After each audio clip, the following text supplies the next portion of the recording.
Hello, good morning everyone. I hope you all are doing very well. My name is Radhika Gandhi. So, previous class में बेटा जो हमने discuss किया था that was about constraint motion and friction force. I hope इसमें किसी का कोई डाउट नहीं होगा and I hope आप सभी ने क्वेश्चन प्रैक्टिस बहुत अच्छे से की होगी.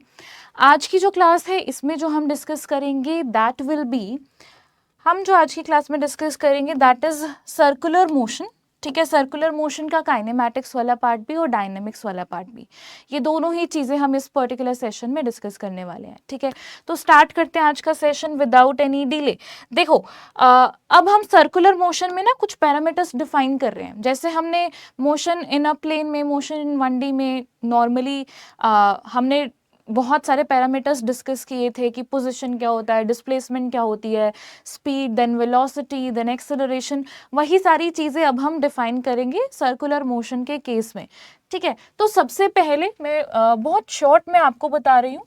सो शॉर्ट में तो नहीं, थोड़ा सा एग्जैजरेट करके ही बता रही हूँ, बट थोड़े कम टाइम में. ठीक है, आ जाओ. तो लेट्स सपोज आपके पास, लेट्स सपोज यहाँ पर एक पर्सन है. ठीक है, और यहाँ ये रेफरेंस है या ओरिजिन है जहां से आप ऑब्जर्व कर रहे हो. तो हम कह सकते हैं कि ये जो पर्सन है ये एक्स पोजीशन पे है, ये अगर ओरिजिन है, ये अगर रेफरेंस है, तो हम कह सकते हैं X is the position of this person A. इस पर्सन की पोजीशन क्या है, एक्स है. X is the position of person A. ठीक है, लेकिन अगर हम बात करते हैं सर्कुलर मोशन की, अगर आपको मूव करना है एक सर्कुलर ट्रैक पे. ठीक है, ये सर्कुलर ट्रैक है और एट सम इंस्टेंट किसी मोमेंट पे ना पर्सन यहाँ पर है. ठीक है, तो हम इसकी पोजीशन को कैसे डिफाइन करेंगे, इसकी पोजीशन को हम थीटा से डिफाइन करेंगे. ये पर्सन कहाँ है, ये पर्सन हॉरिजॉन्टल, ये एक्स एक्सिस से थीटा एंगल पे है.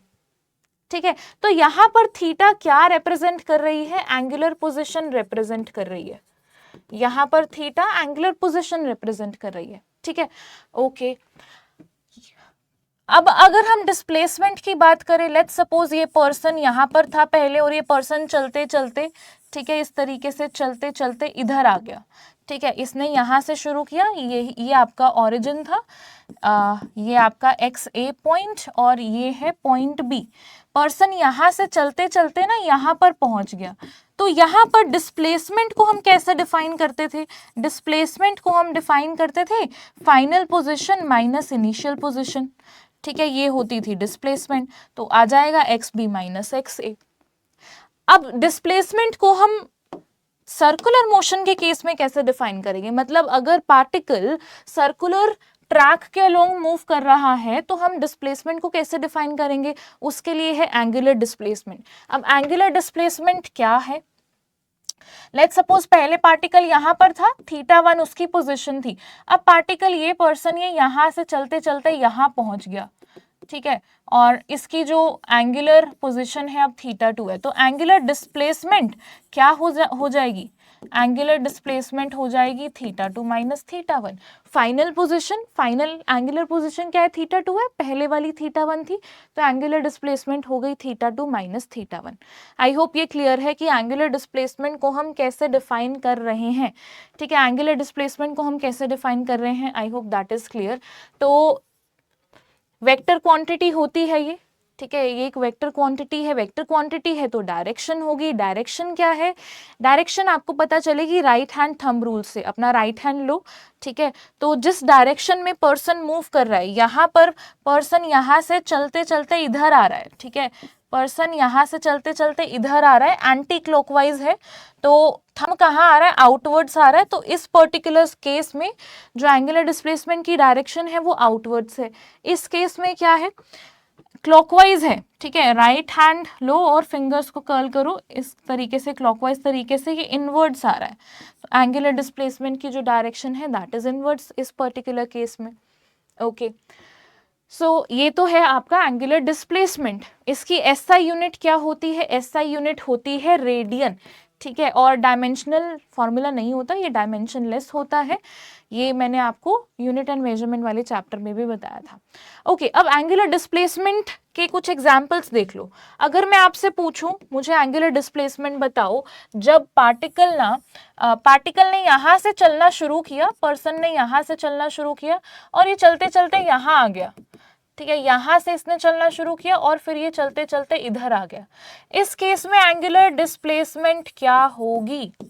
इस केस में एंगुलर डिस्प्लेसमेंट क्या होगी? किसके इक्वल होगी? 90 डिग्री इसने चला है ना, तो π/2 रेडियन होगी। ये तो सभी को पता होगा, 180 is pi, then 90 is π/2। π/2 radian होगी। वेक्टर क्वांटिटी है तो डायरेक्शन भी डिफाइन करनी पड़ेगी। डायरेक्शन क्या है? राइट हैंड लो, फिंगर्स को कर्ल करो, आउटवर्ड्स आ रहा है, तो इसकी जो डायरेक्शन है दैट इज आउटवर्ड्स। ठीक है, अगर ये पर्सन यहां से चलते चलते इधर आ जाए तो कलर कोडिंग का ध्यान रखना, व्हाइट से फर्स्ट केस, येलो से सेकंड केस। अगर ये पर्सन यहां से चलते चलते यहां आ जाए तो क्या होगा? तो एंगुलर डिस्प्लेसमेंट कितना है? एंगुलर डिस्प्लेसमेंट पाई रेडियन के इक्वल है। अभी भी डायरेक्शन क्या है? आउटवर्ड्स है।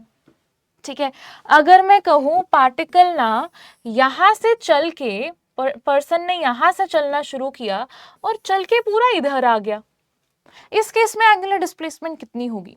अब बहुत सारे स्टूडेंट्स कहेंगे अरे ये तो जहां से चलना शुरू किया वहीं पे आ गया तो एंगुलर डिस्प्लेसमेंट इज 0। नहीं, गलत है। ध्यान से देखो, इसको भी आप लोग रिलेट करके बहुत इजीली देख सकते हो। रिलेट करके देखते हैं, जो हम लीनियर में पढ़ते हैं वही देखो। लेट्स सपोज एक पर्सन ने यहां से चलना शुरू किया, ठीक है, ये यहां तक गया, हम क्या कहेंगे? इसकी जो डिस्प्लेसमेंट है वो +x है, राइट? अब ये पर्सन यहां से इधर वापस आया, अब आप कहोगे इसकी डिस्प्लेसमेंट यहां से यहां आया तो -x है।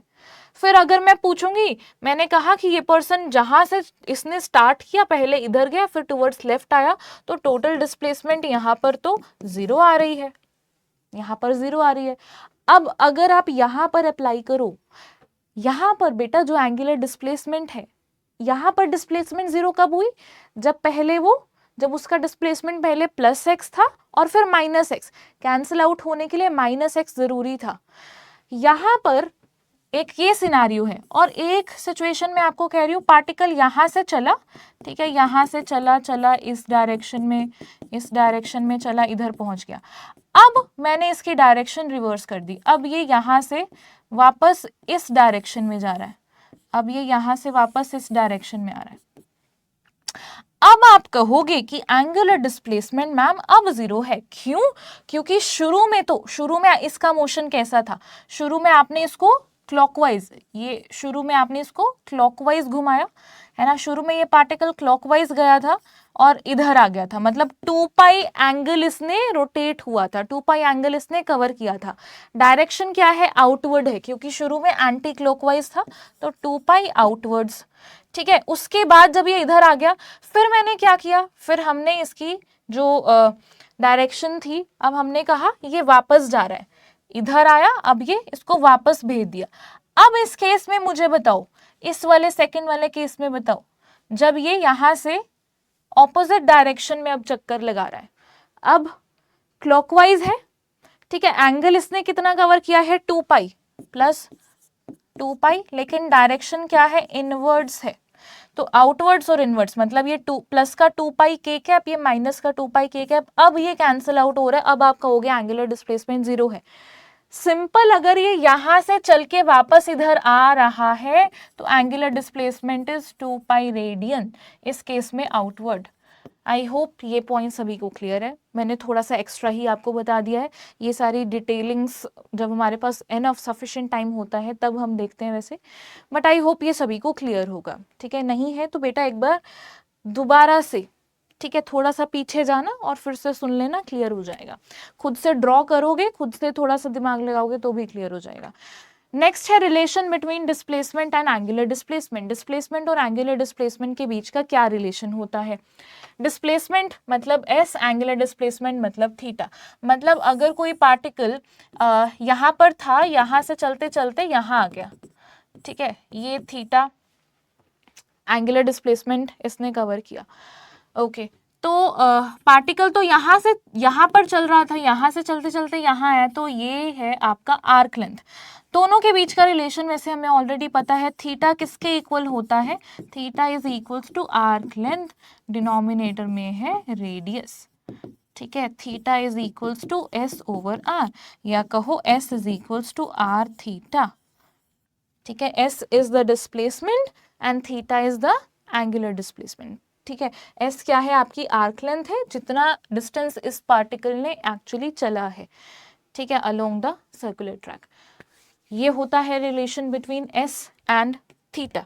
नेक्स्ट है हमारे पास एंगुलर वेलोसिटी। एंगुलर वेलोसिटी क्या होती है, देखो सेम जो आपने वहां पढ़ा था, हम कैसे डिफाइन करते थे वेलोसिटी को, हमने कैसे डिफाइन किया था, displacement, total displacement by total time.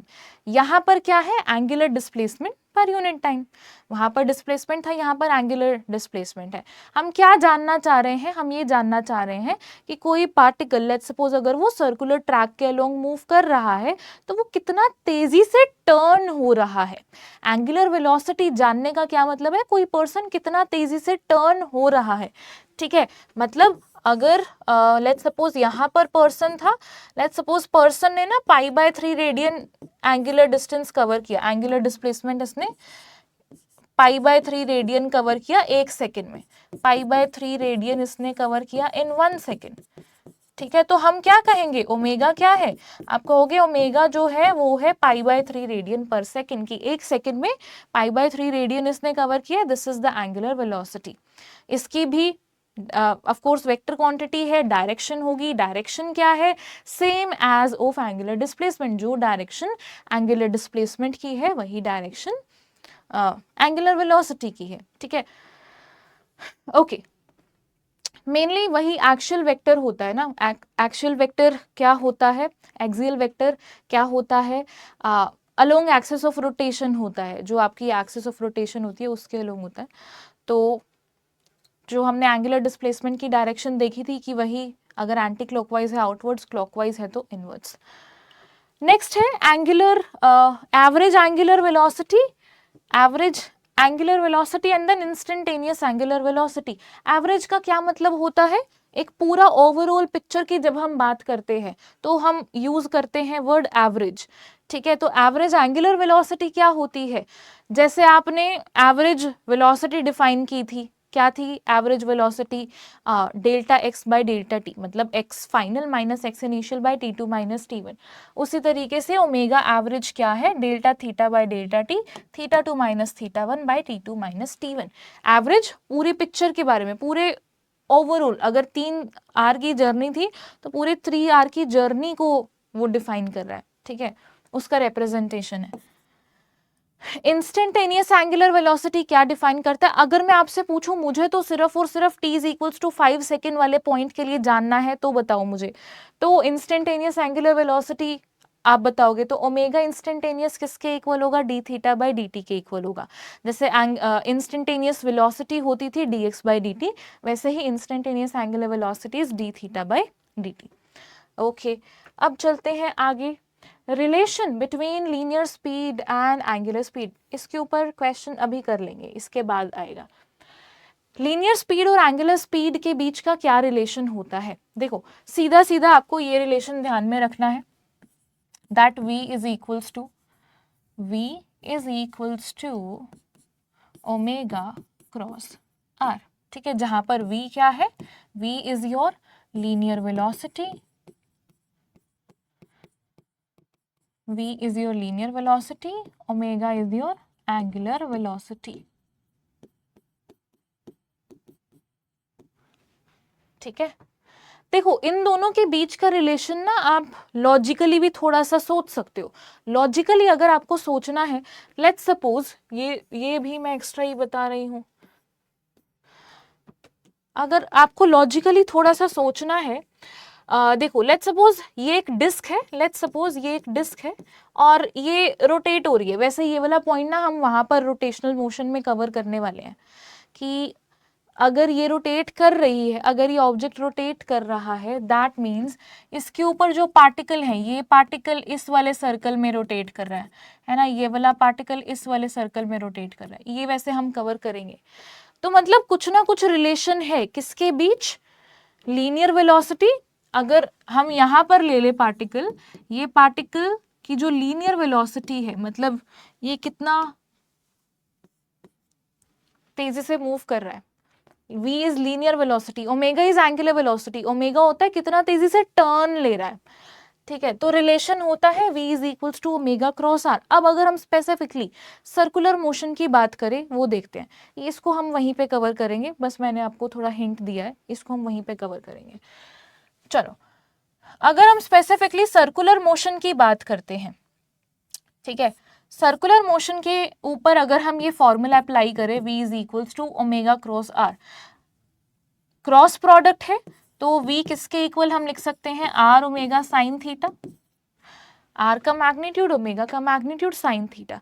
Theta क्या है, theta is the angle between radius and omega, theta क्या है, angle between omega and radius, ठीक है।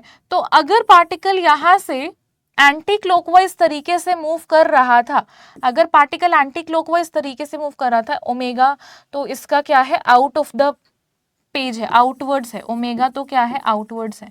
देखो, जो समझने वाली बात है वो सिर्फ इतनी सी है, जो ओमेगा है और जो आर है, आर और ओमेगा के बीच का जो एंगल है वो हमेशा ही 90 डिग्री होगा, ठीक है। ओमेगा आपका आउट ऑफ द प्लेन है, ओमेगा ये अगर आपका प्लेन है, omega out of the plane है, ये आपका ओमेगा है, और आर रेडियस कहाँ होगा, अगर मैं ये वाला पॉइंट ले लूं, अगर मैं इस सर्कुलर ट्रैक का ये वाला पॉइंट ले लूं तो रेडियस इधर होगा, रेडियस वेक्टर इधर, ओमेगा इधर, 90 डिग्री का एंगल।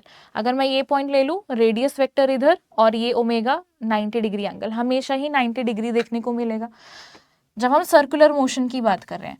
तो थीटा की जो वैल्यू होगी 90 डिग्री, तो v किसके इक्वल आ रहा है, आर ओमेगा के इक्वल आ रहा है, ठीक है। v is equals to r omega, कब, सर्कुलर मोशन के केस में, ठीक है। अब ये गलती नहीं करनी, हमें पता है कि ma'am v is equals to r omega होता है, तभी मैंने जान के आपको पहले वेक्टर प्रोडक्ट बताया, ठीक है।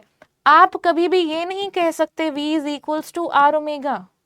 अगर आप डायरेक्शन देखो, v की डायरेक्शन क्या है और ओमेगा की डायरेक्शन क्या है, omega out of the plane, v velocity तो इसके टेंजेंट के होंगे ना, पार्टिकल यहाँ चल रहा है, वेलोसिटी तो टेंजेंट के होंगे, तो you can not write it v is equals to r omega in vector notation, ये सही नहीं है, ये सिर्फ और सिर्फ मैग्नीट्यूड है, v यहाँ पर क्या है, लीनियर स्पीड है, ठीक है, और ओमेगा क्या है, एंगुलर स्पीड है, ओमेगा क्या है, एंगुलर स्पीड है। तो एक्चुअल रिलेशन जो है v is equals to omega cross r vector notation में, बट जब हम स्पेसिफिकली सर्कुलर मोशन की बात कर रहे हैं, we can write the relation as v is equals to r omega, ठीक है। I hope this is clear. आगे चलते हैं, इसके ऊपर करते हैं question. A wheel is rotating with angular speed, एक व्हील है वो angular speed 70 radian per second से रोटेट कर रहा है, find linear speed of a point on its rim if radius is 0.5 metre. Okay, एक व्हील है जो कि रोटेट कर रहा है, कितनी एंगुलर स्पीड से, ओमेगा एंगुलर स्पीड से। बेटा ये शुरू वाला पोर्शन मैं जल्दी थोड़ा सा इसीलिए कर रही हूँ ताकि जहाँ पर समझाने में और समझने में टाइम लगता है वहाँ पर हम अच्छे से इत्मीनान से उस छोटे से पोर्शन को कवर कर सके, जो कि है सर्कुलर डायनेमिक्स वाला पार्ट, है ना। और जो डिफरेंट टाइप ऑफ एक्सेलरेशन हम लोग देखते हैं, centripetal, then tangential, then total acceleration, then angular acceleration, ठीक है, सेंट्रीफ्यूगल फोर्स क्या होता है, ये सारी चीज़ों पे हमें अच्छे से टाइम डिवोट करना है। So just bear with me, आपको अगर स्पीड कम करनी है यू कैन डू दैट, जो भी आपको सूटेबल लगता है। बेसिक ही अभी मैंने बताया है। तो ओमेगा आपको बताया जा रहा है कि 70 रेडियन पर सेकेंड है। Find linear speed of a point on its rim if radius is 0.5 metre. आपको लीनियर स्पीड बतानी है, कौन से पॉइंट की बतानी है, ऑफ इट्स रिम, रिम मतलब कि जो व्हील है मतलब उसकी बाउंड्री पे, एक पॉइंट है, अगर रेडियस 0.5 मीटर है तो सीधा सीधा उठाओ v is equals to r omega, v आपको यहाँ से मिल जाएगा, r is 0.5, omega is 70 radian per second. ठीक है, जस्ट सॉल्व आपको मिल गया। नेक्स्ट क्या है, find velocity of a point on a rim of wheel if, यहाँ पर क्या दिया गया है, आपको वेलोसिटी बतानी है किस पॉइंट की, वही on a rim of wheel, मतलब व्हील की बाउंड्री पे एक पॉइंट है, अगर ओमेगा दिया गया है, ओमेगा दिया गया है और आर वेक्टर भी आपको दिया गया है, तो क्या करेंगे, v is equals to omega cross r. बेटा इसका भी ध्यान रखना है आपको कि r क्रॉस ओमेगा नहीं है, ओमेगा क्रॉस r है, क्योंकि cross product is not commutative. आप इसको r क्रॉस ओमेगा के इक्वल नहीं लिख सकते, लिखना है तो नेगेटिव साइन लगाना पड़ेगा। ठीक है, चलो v निकालना है हमें, ये किसके इक्वल आ जाएगा, आई कैप जे कैप के कैप, आपको क्रॉस प्रोडक्ट करना है, हमें क्रॉस प्रोडक्ट निकालना है। तो कंपोनेंट्स लिख दो, ओमेगा का क्या क्या कंपोनेंट है, 2 आई कैप है और इधर -3 है, के कैप में इधर 0 है, आर वेक्टर का लिखो 1, इधर है 2 और इधर है -1। चलो निकालते हैं जल्दी से, आई कैप अंदर क्या आ जाएगा, -3 -1 तो +3 और इधर से 0 है, जे कैप तो माइनस का साइन इंटू जे कैप, यहाँ माइनस साइन लगाते हैं, इसको नहीं भूलना है। ठीक है, जे कैप इंटू इसको एलिमिनेट, 2 इंटू -1 -2 एंड ये है 0 plus k cap into this is 2 to 4 and then इधर माइनस का और इधर -3 है तो प्लस का 3 आ रहा है, so this is coming out to be 3 i cap plus 2 j cap plus 7 k cap. ठीक है, वेरीफाई कर लेना, ठीक ही होगा वैसे तो। ठीक है, बहुत सिंपल कैलकुलेशन ही था ये, तो कुछ भी नहीं है। नेक्स्ट, फ्रीक्वेंसी क्या होती है, फ्रीक्वेंसी क्या होता है और टाइम पीरियड क्या होता है। फ्रीक्वेंसी क्या होती है कि एक सेकंड के अंदर कितने नंबर ऑफ साइकिल्स हुए हैं, कितने नंबर ऑफ साइकिल्स हुए हैं, कितने नंबर ऑफ रोटेशंस हुए हैं एक सेकंड के अंदर, number of rotations in 1 second, एक सेकंड के अंदर कितने चक्कर लगाए हैं। ठीक है, that is your frequency. SI unit क्या होती है, सेकंड s-1। डायमेंशनल फॉर्मूला क्या हो जाएगा, t-1, SI यूनिट इज पर सेकंड। ठीक है, टाइम पीरियड क्या है, टाइम पीरियड होता है कि एक साइकिल को पूरा करने में कितना टाइम लगा है, टाइम पीरियड होता है एक साइकिल को, एक चक्कर को लगाने में कितना टाइम लगा है, time taken to complete 1 rotation, तो टाइम पीरियड होता है t is equals to 1/f। ये सिर्फ आपको टर्म्स थोड़ी सी पता होनी चाहिए, हालांकि ये टर्म्स हम आगे जाकर भी पढ़ेंगे, अच्छे से ही पढ़ेंगे और चीजें देखेंगे। नेक्स्ट इज बेटा सेंट्रीपिटल। अब आ जाओ हमारे मेन अच्छे अच्छे पोर्शन पे, सेंट्रीपिटल एक्सेलरेशन, टेंजेंशियल एक्सेलरेशन। देखो अब बहुत ध्यान से समझना, देखो एक्सेलरेशन कब आती है, क्योंकि कंफ्यूजन रहता है, अब मैं बहुत धीरे धीरे समझाऊंगी। ठीक है, तो सेंट्रीपिटल एक्सेलरेशन, टेंजेंशियल एक्सेलरेशन पे तो आएंगे, but acceleration in the first place होती क्यों है, acceleration in the first place को हम कैसे डिफाइन करते हैं, एक्सेलरेशन को हम कैसे डिफाइन करते हैं, ये होता है rate of change of velocity, ये होता है rate of change of velocity. अभी बेटा हम एंगुलर एक्सेलरेशन की बात नहीं कर रहे, अभी हमने एंगुलर एक्सेलरेशन की बात नहीं की। एक्सेलरेशन क्यों होती है, अगर वेलोसिटी टाइम के साथ चेंज हो रही है तो एक्सेलरेशन, हम कहेंगे कि ऑब्जेक्ट जो है वो एक्सेलरेट कर रहा है। ठीक है, अगर वेलोसिटी टाइम के साथ चेंज हो रही है हम कहेंगे ऑब्जेक्ट एक्सेलरेट कर रहा है। अब वेलोसिटी का मतलब क्या होता है, स्पीड एंड डायरेक्शन। ठीक है, वेलोसिटी का मतलब क्या है, उसकी मतलब पार्टिकल के पास कुछ ना कुछ स्पीड है, किसी पर्टिकुलर डायरेक्शन में मूव कर रहा है, इसी तरीके से हम वेलोसिटी को डिफाइन करते हैं।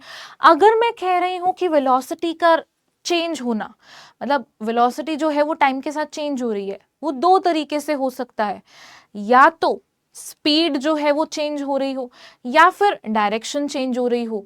ठीक है, अगर डायरेक्शन चेंज हो रही है, अगर हम स्पेसिफिकली अब सर्कुलर मोशन की बात करते हैं ना, अगर हम स्पेसिफिकली सर्कुलर मोशन की बात करते हैं, अगर कोई पार्टिकल इस सर्कल के ऊपर मूव कर रहा है, तो ध्यान दो हर पॉइंट पे इसकी जो डायरेक्शन है चलने की वो हर पॉइंट पे चेंज हो रही है। यहां पर जो डायरेक्शन है वो इधर है, ठीक है, यहाँ पर जब पार्टिकल है तो डायरेक्शन इधर है, यहाँ पर है तो पार्टिकल की चलने की डायरेक्शन इधर है, यहाँ पर डायरेक्शन इधर है, यहाँ पर डायरेक्शन इधर है, यहाँ पर डायरेक्शन ये है, यहाँ पर ये है, यहाँ पर डायरेक्शन ये है। तो डायरेक्शन जो है, जब हम बात कर रहे हैं सर्कुलर मोशन की, डायरेक्शन हर पॉइंट पे चेंज हो रही है। अब अगर डायरेक्शन चेंज हो रही है, हम कह सकते हैं कि वेलोसिटी जो है वो चेंज हो रही है। अब जो एक्सेलरेशन डायरेक्शन के चेंज होने की वजह से आती है उसे कहते हैं सेंट्रीपिटल एक्सेलरेशन।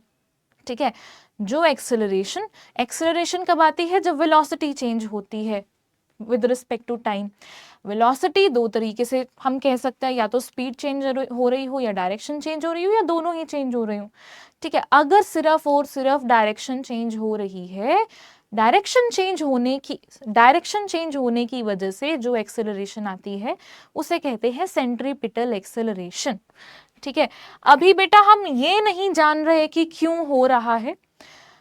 सेंट्रीपिटल एक्सेलरेशन को हम कैसे डिफाइन करते हैं? सर्कुलर मोशन में डायरेक्शन इज कॉन्टिन्यूसली चेंजिंग, ठीक है, तो उसकी वजह से जो एक्सेलरेशन प्रोड्यूस हो रही है उसे हम सेंट्रीपिटल एक्सेलरेशन कहेंगे। डायरेक्शन क्या होती है? डायरेक्शन होती है हमेशा सेंटर की तरफ, always towards the centre of circle, circle के सेंटर की तरफ होगी डायरेक्शन। अब ये क्यों है? क्यों वाला जो फैक्टर है वो डायनेमिक्स में आता है, जो कि अब हम इसी लेक्चर में देखेंगे। जब हम सेंट्रीपिटल फोर्स की बात करेंगे तब उसे हम देखेंगे उस पॉइंट को। सेंट्रीपिटल एक्सेलरेशन की डायरेक्शन होती है टुवर्ड्स द सेंटर, ठीक है, ओके। किसके इक्वल होता है? v स्क्वायर बाय r के इक्वल है। AC is the centripetal acceleration, किसके इक्वल है? v square by r। Direction कहाँ है? टुवर्ड्स द सेंटर है, ठीक है। हमने अभी देखा था v किसके इक्वल है? r ओमेगा के इक्वल है सर्कुलर मोशन के केस में। तो अगर हम ये फॉर्मूला यहाँ पुट करेंगे तो आपको AC मिल जाएगा एंगुलर स्पीड की टर्म्स में, जो कि आ रहा है ओमेगा स्क्वायर इंटू r के इक्वल, ठीक है। दूसरी चीज है हम टेंजेंशियल एक्सेलरेशन, ठीक है, दूसरी चीज है टेंजेंशियल एक्सेलरेशन। टेंजेंशियल एक्सेलरेशन क्यों आएगी? दो तरीके थे ना, डायरेक्शन चेंज हो रही है, तो मैंने कहा डायरेक्शन चेंज होने की वजह से, अगर direction with respect to time continuously change हो रही है तो सेंट्रीपिटल एक्सेलरेशन। अगर स्पीड चेंज हो रही है, अगर स्पीड चेंज हो रही है, मतलब एक पर्सन है जो सर्कुलर ट्रैक के लोग मूव कर रहा है और ये इसकी स्पीड चेंज हो रही है। पहले 5 मीटर पर सेकंड से मूव कर रहा था, फिर इधर 10 मीटर पर सेकंड से मूव कर रहा है, फिर इधर 15 मीटर पर सेकंड से मूव कर रहा है। इसकी स्पीड अगर चेंज हो रही है, स्पीड चेंज हो रही है, तो हम कहेंगे कि हाँ, अगर speed with respect to time change हो रही है, एक्सेलरेशन होगा। कौन सा एक्सेलरेशन होगा? टेंजेंशियल एक्सेलरेशन होगा, ठीक है। स्पीड के चेंज होने की वजह से जो एक्सेलरेशन आती है वो होती है टेंजेंशियल एक्सेलरेशन, ठीक है। स्पीड के चेंज होने की वजह से जो एक्सेलरेशन आती है वो होती है टेंजेंशियल एक्सेलरेशन। सेंट्रीपिटल एक्सेलरेशन का फॉर्मूला हमने देख लिया, AC जो है वो है v square by r। Direction क्या होती है? टुवर्ड्स द सेंटर, इस पॉइंट पे towards the centre, towards the centre, towards the centre. Direction होती है towards the centre of circle, towards the centre of circle. ये जो व्हाइट वाले एरो है बेटा, ये मैंने उस पॉइंट पे पार्टिकल की वेलोसिटी बताई थी कि इस अगर पर्सन यहाँ है तो उसकी वेलोसिटी इधर है, यहाँ है तो वेलोसिटी इधर है, यहाँ है तो वेलोसिटी इधर है, ठीक है। टेंजेंशियल एक्सेलरेशन को हम कैसे रिप्रेजेंट करेंगे? AT, स्मॉल t रिप्रेजेंट कर रहे हैं tangential acceleration.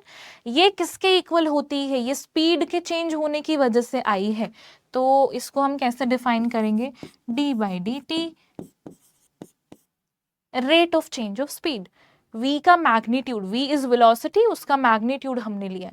This is your tangential acceleration, ठीक है। ये है टेंजेंशियल एक्सेलरेशन। इसकी डायरेक्शन क्या है? अलोंग द टैंजेंट है। यहाँ पर स्पीड 5 थी, यहाँ 10 हो गई। इसकी जो डायरेक्शन है अलोंग टैंजेंट है, अलोंग टेंजेंट।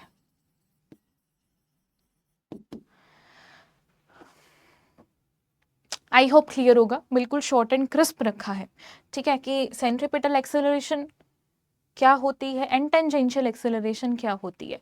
नेक्स्ट इज बेटा टोटल एक्सेलरेशन। टोटल तो कर लो, फिर एंगुलर पे आएंगे। यहीं पे देख लेते हैं क्योंकि सिंपल सा ही पॉइंट है, यहीं पर मैं लिख रही हूँ, ठीक है।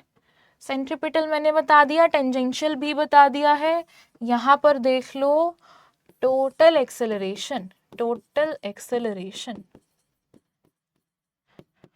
या कहो नेट एक्सेलरेशन, ये किसके इक्वल होगा? ये आपके पास सर्कुलर ट्रैक है, ठीक है, पार्टिकल लेट्स सपोज यहां पर है, ठीक है, पार्टिकल की इस पॉइंट पे दोनों एक्सेलरेशन है, ठीक है। सेंट्रीपिटल एक्सेलरेशन मतलब अगर स्पीड भी चेंज हो रही है, डायरेक्शन तो चेंज हो ही रही है। अगर सर्कुलर मोशन कर रहा है कोई भी पार्टिकल, वो तो एविडेंट है कि डायरेक्शन हर पॉइंट पे चेंज हो रही है, ठीक है। डायरेक्शन चेंज होने की वजह से जो एक्सेलरेशन है दैट इज सेंट्रीपिटल एक्सेलरेशन, जिसकी डायरेक्शन है towards the circle, towards the centre of circle. दूसरा, अगर स्पीड भी चेंज हो रही है विद रिस्पेक्ट टू टाइम तो टेंजेंशियल एक्सेलरेशन भी होगी। कहाँ होगी? अलोंग द टेंजेंट होगी। ये है बेटा AT, जो कि टेंजेंशियल नहीं बन रहा है। हाँ, ये दूर क्यों जा रहा है? हाँ ये ठीक है, AT, ठीक है। तो इनका जो नेट रिजल्टेंट जो है, इन दोनों एक्सेलरेशन का जो रिजल्टेंट है उसे कह रहे हैं हम टोटल एक्सेलरेशन। वो किसके इक्वल होगा? ए नेट किसके इक्वल होगा? बेटा हर पॉइंट पे इन दोनों के बीच का जो एंगल है वो 90 डिग्री ही रहने वाला है। चाहे इस पॉइंट पे देख लो, चाहे इस पॉइंट पे देखो, AC अंदर होगा, AT इधर होगा। इस पॉइंट पे देख लो, AC जो है वो इधर होगा और AT जो है वो इधर होगा, है ना। तो दोनों के बीच का जो एंगल है वो 90 डिग्री ही रहने वाला है। तो वेक्टर एडिशन क्या कहता है? A² + B² + 2AB cosine theta, theta is 90, zero हो जाएगी वो टर्म। इधर से मिल जाएगा AC² + AT का स्क्वायर और इसका under root. This is your net acceleration, ठीक है। ये आ जाएगा आपका रिजल्टेंट एक्सेलरेशन। ए नेट लिखो, ए टोटल लिखो, ए रिजल्टेंट लिखो, कुछ भी लिखो, ठीक है। क्या ये सभी को क्लियर है? आई होप क्लियर होगा, ठीक है। चलो अब आगे चलते हैं, इसके ऊपर क्वेश्चन देख लेते हैं। पहले इसके ऊपर एक क्वेश्चन देख लिया जाए। आ जाओ, इस पे आ जाओ। For a particle moving in circle, for a particle moving in circle of radius 2 meter, if its speed is given by v equals 2t², then find। आपको स्पीड दी गई है, v जो है वो 2t² के इक्वल है, रेडियस जो है वो 2 मीटर है। क्या क्या बताना है? फर्स्ट पार्ट में आ जाओ, सेंट्रीपिटल एक्सेलरेशन बताना है। कब बताना है? t is equals to 2 second पे बताना है। सेंट्रीपिटल एक्सेलरेशन किसके इक्वल होता है? v² r के इक्वल होता है। v आपको दिया गया है 2t², इसका पूरा स्क्वायर करेंगे। रेडियस आपको दिया गया है 2 मीटर। किस पे बताना है? t is equals to 2 second पे बताना है। वैल्यूज पुट कर दो, आंसर आ जाएगा 2 का स्क्वायर 4 है ना, t का स्क्वायर 2 का स्क्वायर 4 और उसका भी स्क्वायर, ये कैंसिल आउट हो रहा है। ये आ रहा है बेटा 32, ठीक है, ये आ रहा है 32 metre per second square. This is your centripetal acceleration at t is equals to 2 seconds, ठीक है। नेक्स्ट पॉइंट पे आ जाओ, AT tangential acceleration at t is equals to 2 seconds. Tangential acceleration at t is equals to 2 seconds. Tangential acceleration AT किसके equal होता है? d/dt, यहाँ पर स्पीड होता है और स्पीड ही तो दी गई है, d/dt ऑफ क्या दिया गया है? 2t² दिया गया है। डिफरेंशिएट कीजिए, ये आ रहा है 4t। हमें कब बताना है? t is equals to 2 second में बताना है। पुट कर दो, at t is equals to 2 second कितना हो जाएगा? At t is equals to 2 second ये आ रहा है 8 metre per second square. Simple, ठीक है। नेक्स्ट क्या है? ए नेट, नेट एक्सेलरेशन बतानी है। t is equals to 2 second पे नेट एक्सेलरेशन बता दो। ए नेट किसके इक्वल होगा? 8 का स्क्वायर प्लस AC क्या था? 32 का स्क्वायर और इसका अंडर रूट। इसे सॉल्व कर लो। ये 32 को आप लिख सकते हो 8 × 4, तो 8 square into 4 square plus 8 square, √8 बाहर आ जाएगा और अंदर आ जाएगा √17 मीटर पर सेकेंड स्क्वायर। ठीक है, यही आ रहा है ना? Correct, correct. नेक्स्ट पार्ट में क्या है, एंगल बताना है। किसके बीच का एंगल बताना है? Net acceleration and centripetal acceleration के बीच का एंगल बताना है। A net and A centripetal acceleration, दोनों के बीच का एंगल बताना है। ओके, तो आपके पास क्या है, ये एक पार्टिकल है, यहीं पर मान लेते हैं उस पार्टिकल को। ठीक है, सेंट्रीपिटल एक्सेलरेशन अंदर की तरफ, टेंजेंशियल एक्सेलरेशन अलोंग टेंजेंट। ठीक है, ए नेट इधर होगा। आपको कौन सा एंगल बताना है between a net and a c p? Yes, ये वाला थीटा एंगल बताना है बेटा आपको। यहां पर बनाओ परपेंडिकुलर। ठीक है, इस ट्राइंगल में अगर आप ध्यान से देखोगे तो टैन थीटा आपको किसके इक्वल दिख रहा है? यहाँ पर टैन थीटा आपको किसके इक्वल दिख रहा है? मतलब इस ट्राइंगल में आपको क्या क्या पता है? परपेंडिकुलर भी पता है और बेस भी पता है। Perpendicular is what? 80 over base is what? AC। AT भी पता है, AC भी पता है। AT क्या आया था? 8 आया था। AC क्या आया था? 32 आया था। ये आ रहा है 1/4। तो theta is coming out to be tan inverse 1/4। I hope ये सभी को क्लियर है। आपसे पूछा गया था angle between net acceleration and centripetal acceleration. ठीक है, centripetal towards the centre, tangential along the tangent, resultant मतलब नेट एक्सेलरेशन, इनका वेक्टर सम। ठीक है, आपको ये वाला एंगल पूछा गया है थीटा, तो यहाँ पर ट्राइंगल बनाया, आपको टैन थीटा मिल गया। चलो जी आगे चलते हैं। अब आ जाओ एंगुलर एक्सेलरेशन पे। एंगुलर एक्सेलरेशन क्या होती है? अभी तक जो आपने पढ़ा था वो एक्सेलरेशन था। अब हम बात करें एंगुलर एक्सेलरेशन की। एंगुलर एक्सेलरेशन किसके इक्वल होगा? इसको हम अल्फा से डिनोट करते हैं। ठीक है, इसको हम अल्फा से डिनोट करते हैं। क्या है? Rate of change of angular, वाह क्या बात है, rate of change of angular velocity. Rate of change of angular velocity होता है बेटा एंगुलर एक्सेलरेशन। ठीक है, जैसे हम एक्सेलरेशन को डिफाइन करते हैं rate of change of velocity, angular acceleration क्या है? Rate of change of angular velocity. ठीक है, सो अगेन एक होता है एवरेज एंगुलर एक्सेलरेशन, वो हो जाएगा आपका अल्फा एवरेज। ये आ जाएगा ω2 माइनस ω1/T2 माइनस T1। ठीक है, सीधा सीधा लिख लो ω2 माइनस ω1/T2 माइनस T1। उसी तरीके से अल्फा इंस्टेंटेनियस किसके इक्वल आ जाएगा? अल्फा इंस्टेंटेनियस होता है dω/dt।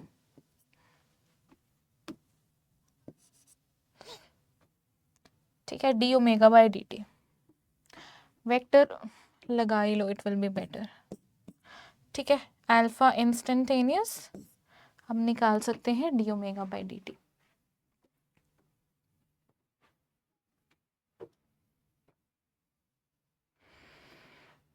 ओके, सो अब अगर मैं आपसे पूछूं, चलो पहले सिंपल चीज देख लो, SI यूनिट क्या है? रेडियन पर सेकेंड स्क्वायर है। डायमेंशनल फॉर्मूला क्या हो जाएगा? T-2 हो जाएगा। ठीक है, this is about angular acceleration, कि अगर आपकी जो एंगुलर वेलोसिटी है वो अगर टाइम के साथ चेंज हो रही है तो आप कहोगे कि एंगुलर एक्सेलरेशन है।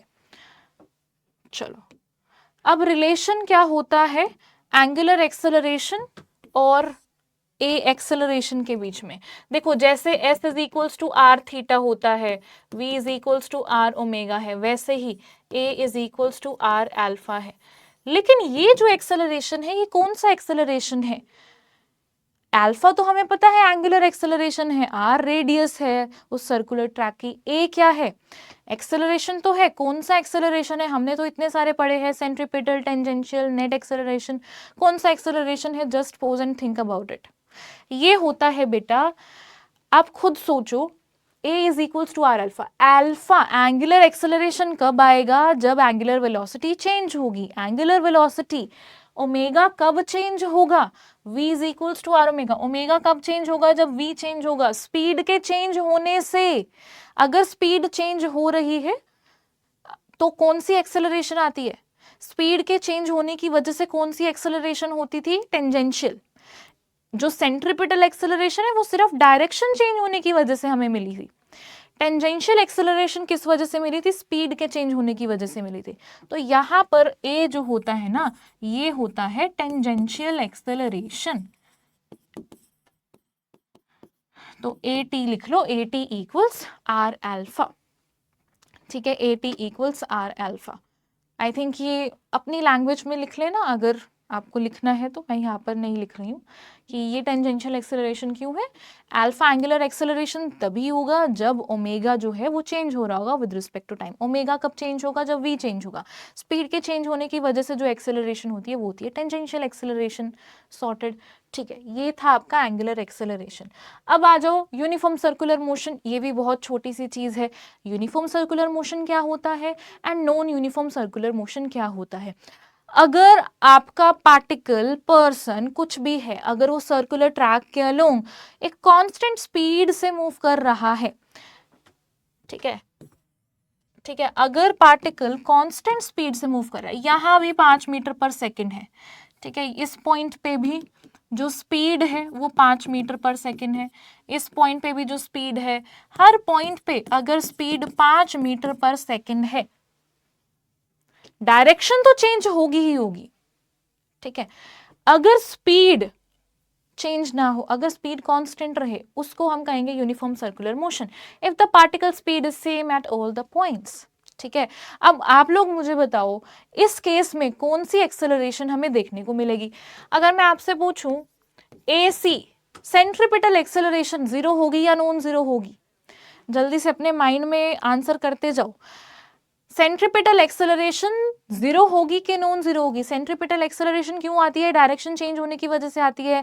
सर्कुलर मोशन है, डायरेक्शन तो कॉन्टिन्यूसली चेंज हो रही है, तो यस ये नॉन जीरो होगी। किसके इक्वल होगी, v स्क्वायर बाय r के इक्वल होगी। ठीक है, ए टेंजेंशियल बताओ, टेंजेंशियल एक्सेलरेशन किस लिए आती है, जब स्पीड चेंज हो रही होती है। ठीक है, अगर स्पीड चेंज हो रही है विद रिस्पेक्ट टू टाइम तो टेंजेंशियल एक्सेलरेशन आएगी। तो ए टी, यहां पर तो स्पीड चेंज नहीं हो रही तो ए टी की वैल्यू जीरो है, सिर्फ और सिर्फ सेंट्रीपिटल एक्सेलरेशन है। और नेट एक्सेलरेशन अगर आपको जानना है, ये किसके इक्वल हो जाएगा, ए सी सेंट्रीपिटल एक्सेलरेशन के इक्वल ही हो जाएगा। ये है आपका uniform circular motion. Non uniform circular motion में क्या होगा, अगर पार्टिकल की स्पीड कांस्टेंट नहीं है, अगर पार्टिकल की स्पीड कांस्टेंट नहीं है, यहाँ पर 5 मीटर पर सेकंड से चल रहा था, यहाँ पर 10 मीटर पर सेकंड से चल रहा है, यहाँ 15 मीटर पर सेकंड से चल रहा है, अगर इसकी स्पीड हर पॉइंट पे चेंज हो रही है तो अब इस केस में देखते हैं सेंट्रीपिटल एक्सेलरेशन क्या जीरो होगी, नहीं, नॉन जीरो होगी। किसके इक्वल होगी, v स्क्वायर बाय r के इक्वल होगी। r इसका रेडियस है। ठीक है, टेंजेंशियल एक्सेलरेशन क्या जीरो होगी या नॉन जीरो होगी, स्पीड चेंज हो रही है विद रिस्पेक्ट टू टाइम, तो यहां पर टेंजेंशियल एक्सेलरेशन नॉन जीरो है। Tangential acceleration is not zero. अगर स्पीड कांस्टेंट होती तो टेंजेंशियल एक्सेलरेशन जीरो होती, but speed is not constant here, tangential acceleration zero नहीं होगी। नेट एक्सेलरेशन क्या आ जाएगा, ए नेट आ जाएगा ए सी का स्क्वायर प्लस ए टी का स्क्वायर, इसका अंडर रूट। ठीक है, बताया था एंगल तो ए सी ए टी के बीच में 90 ही रहेगा, किसी भी पॉइंट पे आप देख लो सर्कुलर मोशन में। So this is your non uniform circular motion. अगर स्पीड कांस्टेंट रहती है हर पॉइंट पे, यूनिफॉर्म सर्कुलर मोशन यूसीएम। अगर स्पीड कांस्टेंट नहीं रहती, चेंज हो रही है हर पॉइंट पे, then that is non uniform circular motion. ठीक है, सिर्फ ये बेसिक्स को ध्यान में रखना है। ये क्वेश्चन हमने कर लिया है। ओके, इस क्वेश्चन पे आ जाओ। The angular speed of the wheel of a vehicle is increased from 360 revolution per minute to 1200 revolution per minute in 14 seconds. Its angular acceleration is, आपसे पूछा जा रहा है angular acceleration। अब देखो, बहुत बार जो angular velocity होती है वो दी जाती है रिवोल्यूशन पर मिनट या रिवोल्यूशन पर सेकंड की फॉर्म में इस यूनिट में दी जाती है। SI यूनिट क्या होती है? रेडियन पर सेकंड होती है। आपको इसको पहले कन्वर्ट करना पड़ेगा, वो भूलना नहीं है, बहुत सिंपल है कन्वर्ट करना। रिवोल्यूशन पर मिनट का मतलब है, RPM का मतलब है रिवोल्यूशन पर मिनट, मतलब कि 1 मिनट के अंदर कितना रिवोल्यूशन कर रहा है पार्टिकल। तो हमें इसे कन्वर्ट करना है रेडियन पर सेकंड में, हमें कन्वर्ट करना है इसे किस में? रेडियन पर सेकंड में। ठीक है, आई होप सो कि आज हो जाए बस हमारा ये वाला पोर्शन। ठीक है, आई जस्ट होप सो हो जाएगा, हो जाएगा। ओके तो रिवोल्यूशन पर मिनट को आपको अगर रेडियन पर सेकंड में कन्वर्ट करना है, देखो एक रिवोल्यूशन, एक चक्कर लगाने में कितना रेडियन कवर करता है? अगर एक चक्कर लगाया है, एक रिवोल्यूशन मतलब एक चक्कर, उसमें कितना रेडियन कवर होता है? 2 पाई रेडियन। तो 1 रिवोल्यूशन में 2 पाई रेडियन कवर होता है। ठीक है, ओके इस चीज का ध्यान रखना है। इसी को सीधा सीधा कन्वर्ट कर लेते हैं। ठीक है, एक रिवोल्यूशन में वैसे 2 पाई रेडियन होते हैं, तो 1 रिवोल्यूशन पर मिनट, इसी को कन्वर्ट कर लेते हैं। 360 रिवोल्यूशन पर मिनट है। पहले इसको आप रेडियन में कन्वर्ट कर लो, 360 इंटू 2 पाई रेडियन अभी पर मिनट है। ठीक है, इतना रेडियन पर मिनट कवर कर रहा है, मतलब 1 मिनट के अंदर इतना कवर कर रहा है। 1 मिनट के अंदर 360 इंटू 2 पाई कवर कर रहा है। तो 1 मिनट क्या होता है? 60 सेकेंड होता है ना। 60 सेकेंड के अंदर इतना रेडियन कवर किया है, तो 1 सेकेंड के अंदर कितना रेडियन कवर होगा? 360 into 2 pi by 60, this much radian per second. किसके इक्वल आ रहा है? ये 0 से 0, 6 12 पाई आ रहा है। मतलब आपको अगर RPM को कन्वर्ट करना है रेडियन पर सेकेंड में 2 पाई बाई 60 से मल्टीप्लाई कर दो। अगर आपको RPM को कन्वर्ट करना है रेडियन पर सेकेंड में 2 पाई बाई 60 से मल्टीप्लाई कर दो। 1200 RPM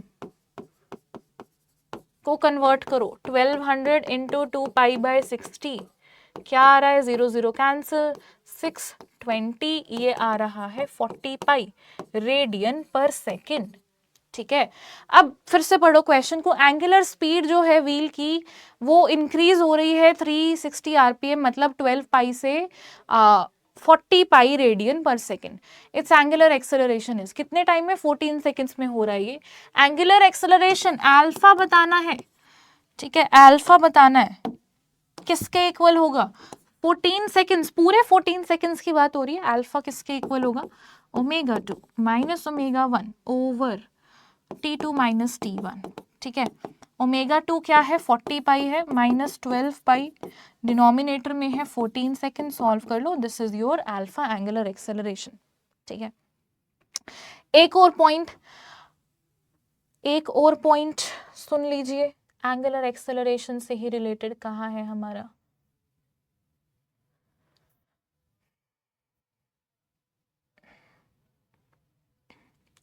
ठीक है, एक और पॉइंट सुनो।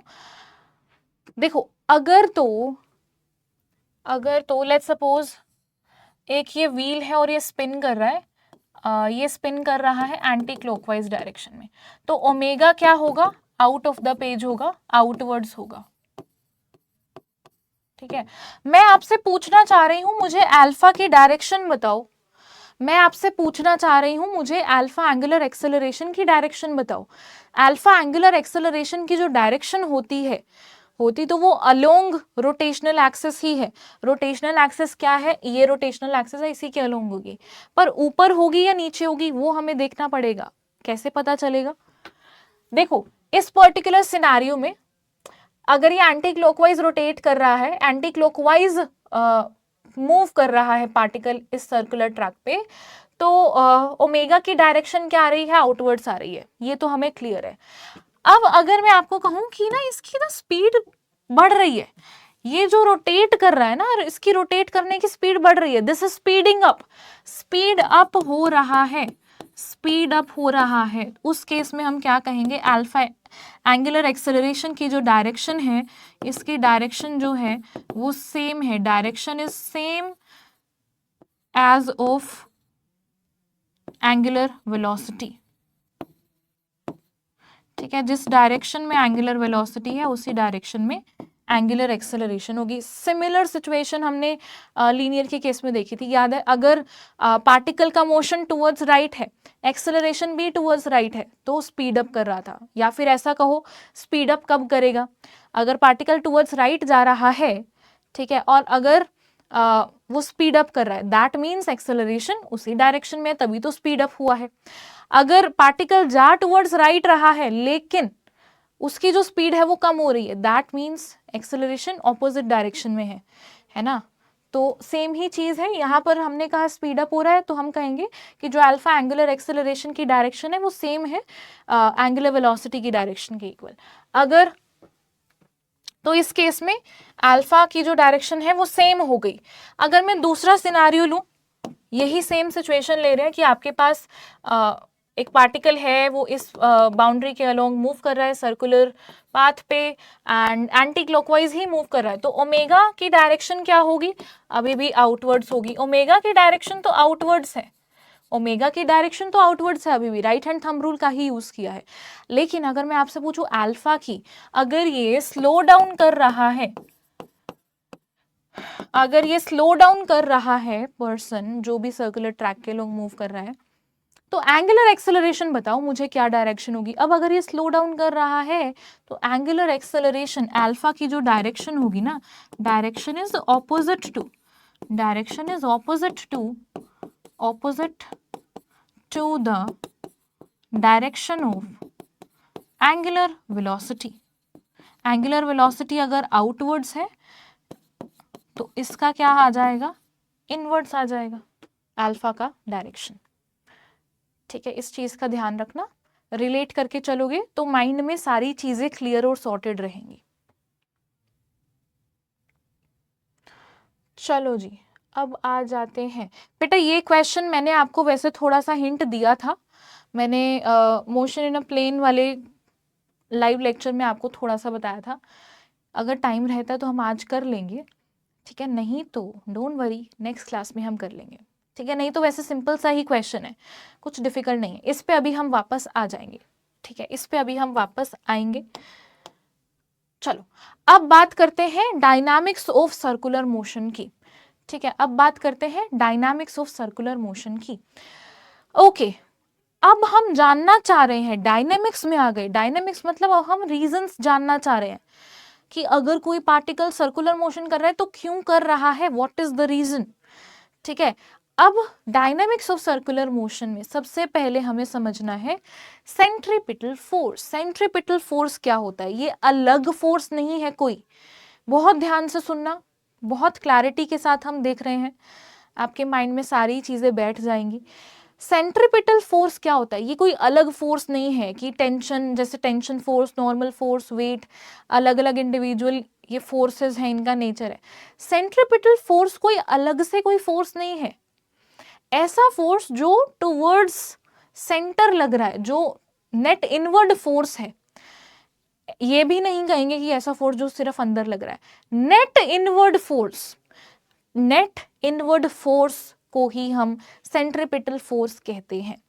अब इसको हम डिफरेंट एग्जाम्पल से समझते हैं, ठीक है। नेट इनवर्ड फोर्स, सीधा सीधा इसका इसको अगर आपको डिफाइन करना है वो क्या होगा, नेट इनवर्ड फोर्स जो ऑब्जेक्ट के ऊपर लग रहा है वही सेंट्रीपिटल फोर्स होता है।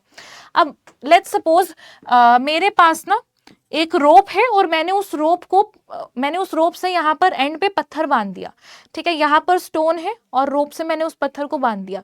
क्या होगा, अगर मैं इस रोप को ऐसे घुमाऊंगी तो क्या होगा, इस पत्थर के ऊपर कौन सा फोर्स लग रहा है, रोप की वजह से टेंशन फोर्स लग रहा है, ठीक है। यहाँ पर आपके पास रोप है और यहाँ पर स्टोन है। अब अगर हम इसको घुमाएंगे तो इस स्टोन के ऊपर कौन सा फोर्स लगेगा, टेंशन फोर्स लग रहा है, mg तो नीचे लग रहा है। तो इस पर्टिकुलर सिचुएशन में मुझे बताओ नेट इनवर्ड फोर्स कौन सा है, कितना है, अंदर की तरफ इस ऑब्जेक्ट के ऊपर अंदर की तरफ नेट फोर्स कितना लग रहा है, वैसे तो सिर्फ एक ही लग रहा है, तो इस पर्टिकुलर केस में जो टेंशन फोर्स है वही सेंट्रीपिटल फोर्स है। इस केस में सेंट्रीपिटल फोर्स कौन है, इस पर्टिकुलर केस में सेंट्रीपिटल फोर्स कौन है, टेंशन फोर्स है। कौन है, टेंशन फोर्स है। टेंशन फोर्स सेंट्रीपिटल फोर्स का काम कर रहा है, ठीक है। ओके, और एग्जाम्पल लेते हैं, ठीक है। सन के अराउंड अर्थ रिवॉल्व कर रही है, ठीक है, सन के अराउंड अर्थ रिवॉल्व कर रही है, तो अर्थ के ऊपर देखो, अर्थ और सन के बीच में ग्रेविटेशनल फोर्स लग रहा है, अर्थ और सन के बीच में ग्रेविटेशनल फोर्स लग रहा है। अर्थ चाहे यहां हो यहां हो यहां हो, कहां लग रहा है, अट्रैक्टिव होता है ग्रेविटेशनल फोर्स, तो सन अर्थ को अपनी तरफ अट्रैक्ट कर रहा है, सन अर्थ को अपनी तरफ अट्रैक्ट कर रहा है। अर्थ इधर है तो इधर लग रहा है फोर्स, अर्थ इधर है तो इधर लगेगा फोर्स, अर्थ इधर है तो इधर लगेगा फोर्स, अर्थ इधर आ जाएगी तो इधर लगेगा फोर्स। तो यहां पर अंदर की तरफ जो फोर्स लग रहा है वो कौन सा है, ग्रेविटेशनल फोर्स है, यही सेंट्रीपिटल फोर्स का काम कर रहा है। इस सिचुएशन में सेंट्रीपिटल फोर्स का काम कौन कर रहा है, सेंट्रीपिटल फोर्स का काम कौन कर रहा है, ग्रेविटेशनल फोर्स कर रहा है।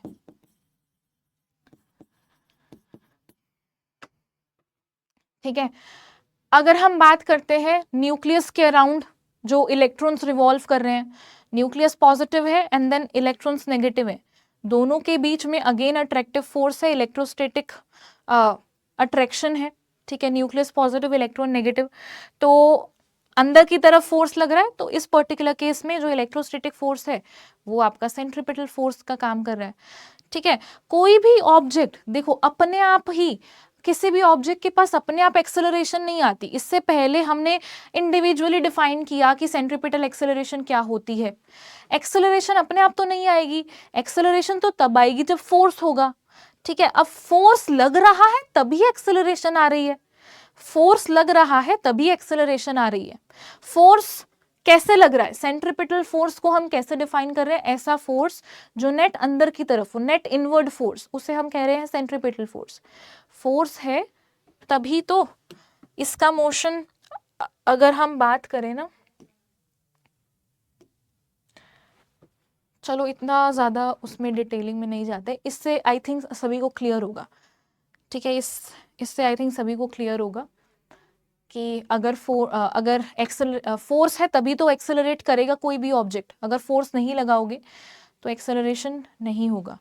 तो सेंट्रीपिटल एक्सेलरेशन बाद में आएगा, सेंट्रीपिटल फोर्स पहले है ना, जो रीजन है दैट इज फोर्स, फोर्स है तो एक्सेलरेशन है। ओके, सेंट्रीपिटल फोर्स को कैसे डिफाइन किया है, नेट अंदर की तरफ जो भी फोर्स है, नेट इनवर्ड फोर्स को ही हम सेंट्रीपिटल फोर्स कहते हैं। चलो नेक्स्ट है okay conical pendulum. Conical pendulum क्या है, हमें इस कोनिकल पेंडुलम का टाइम पीरियड निकालना है, ठीक है। चलो आ जाओ, कोनिकल पेंडुलम का टाइम पीरियड निकालते हैं। कोनिकल पेंडुलम क्या है, देखो सिंपल, अगर आपके पास ये पेंडुलम है, यहाँ पर आपने वॉल के थ्रू, लेट्स सपोज इधर वॉल है, यहाँ पर आपने एक थ्रेड को बांधा है, एक यू कैन से स्क्रू से, और यहाँ पर पेंडुलम हैंग कर रहा है, और अगर ये सिर्फ इस तरीके से ऑसिलेट कर रहा है, ये तो होता है बेटा आपका सिंपल पेंडुलम, ये तो होता है सिंपल पेंडुलम, ये तो हम ऑसिलेशंस में कवर करेंगे। हम बात कर रहे हैं कोनिकल पेंडुलम की। कोनिकल पेंडुलम क्या है, बहुत ध्यान से देखो, कोनिकल पेंडुलम क्या है। लेट्स सपोज यहाँ पर ये ऊपर सीलिंग है, ये रोप है, यहाँ पर नीचे बोब है, ठीक है, ये इस तरीके से मूव कर रहा है, इसका मोशन कैसा है, नीचे वाला ये वाला जो प्लेन है ना, इस प्लेन में इसका मोशन है, कैसा मोशन है, सर्कुलर मोशन है, ये इस तरीके से मूव कर रहा है, दिस इज कोनिकल पेंडुलम, ठीक है। तो कोनिकल पेंडुलम का आपको, चलो हम टाइम पीरियड निकालते हैं, कोनिकल पेंडुलम का टाइम पीरियड निकालते हैं।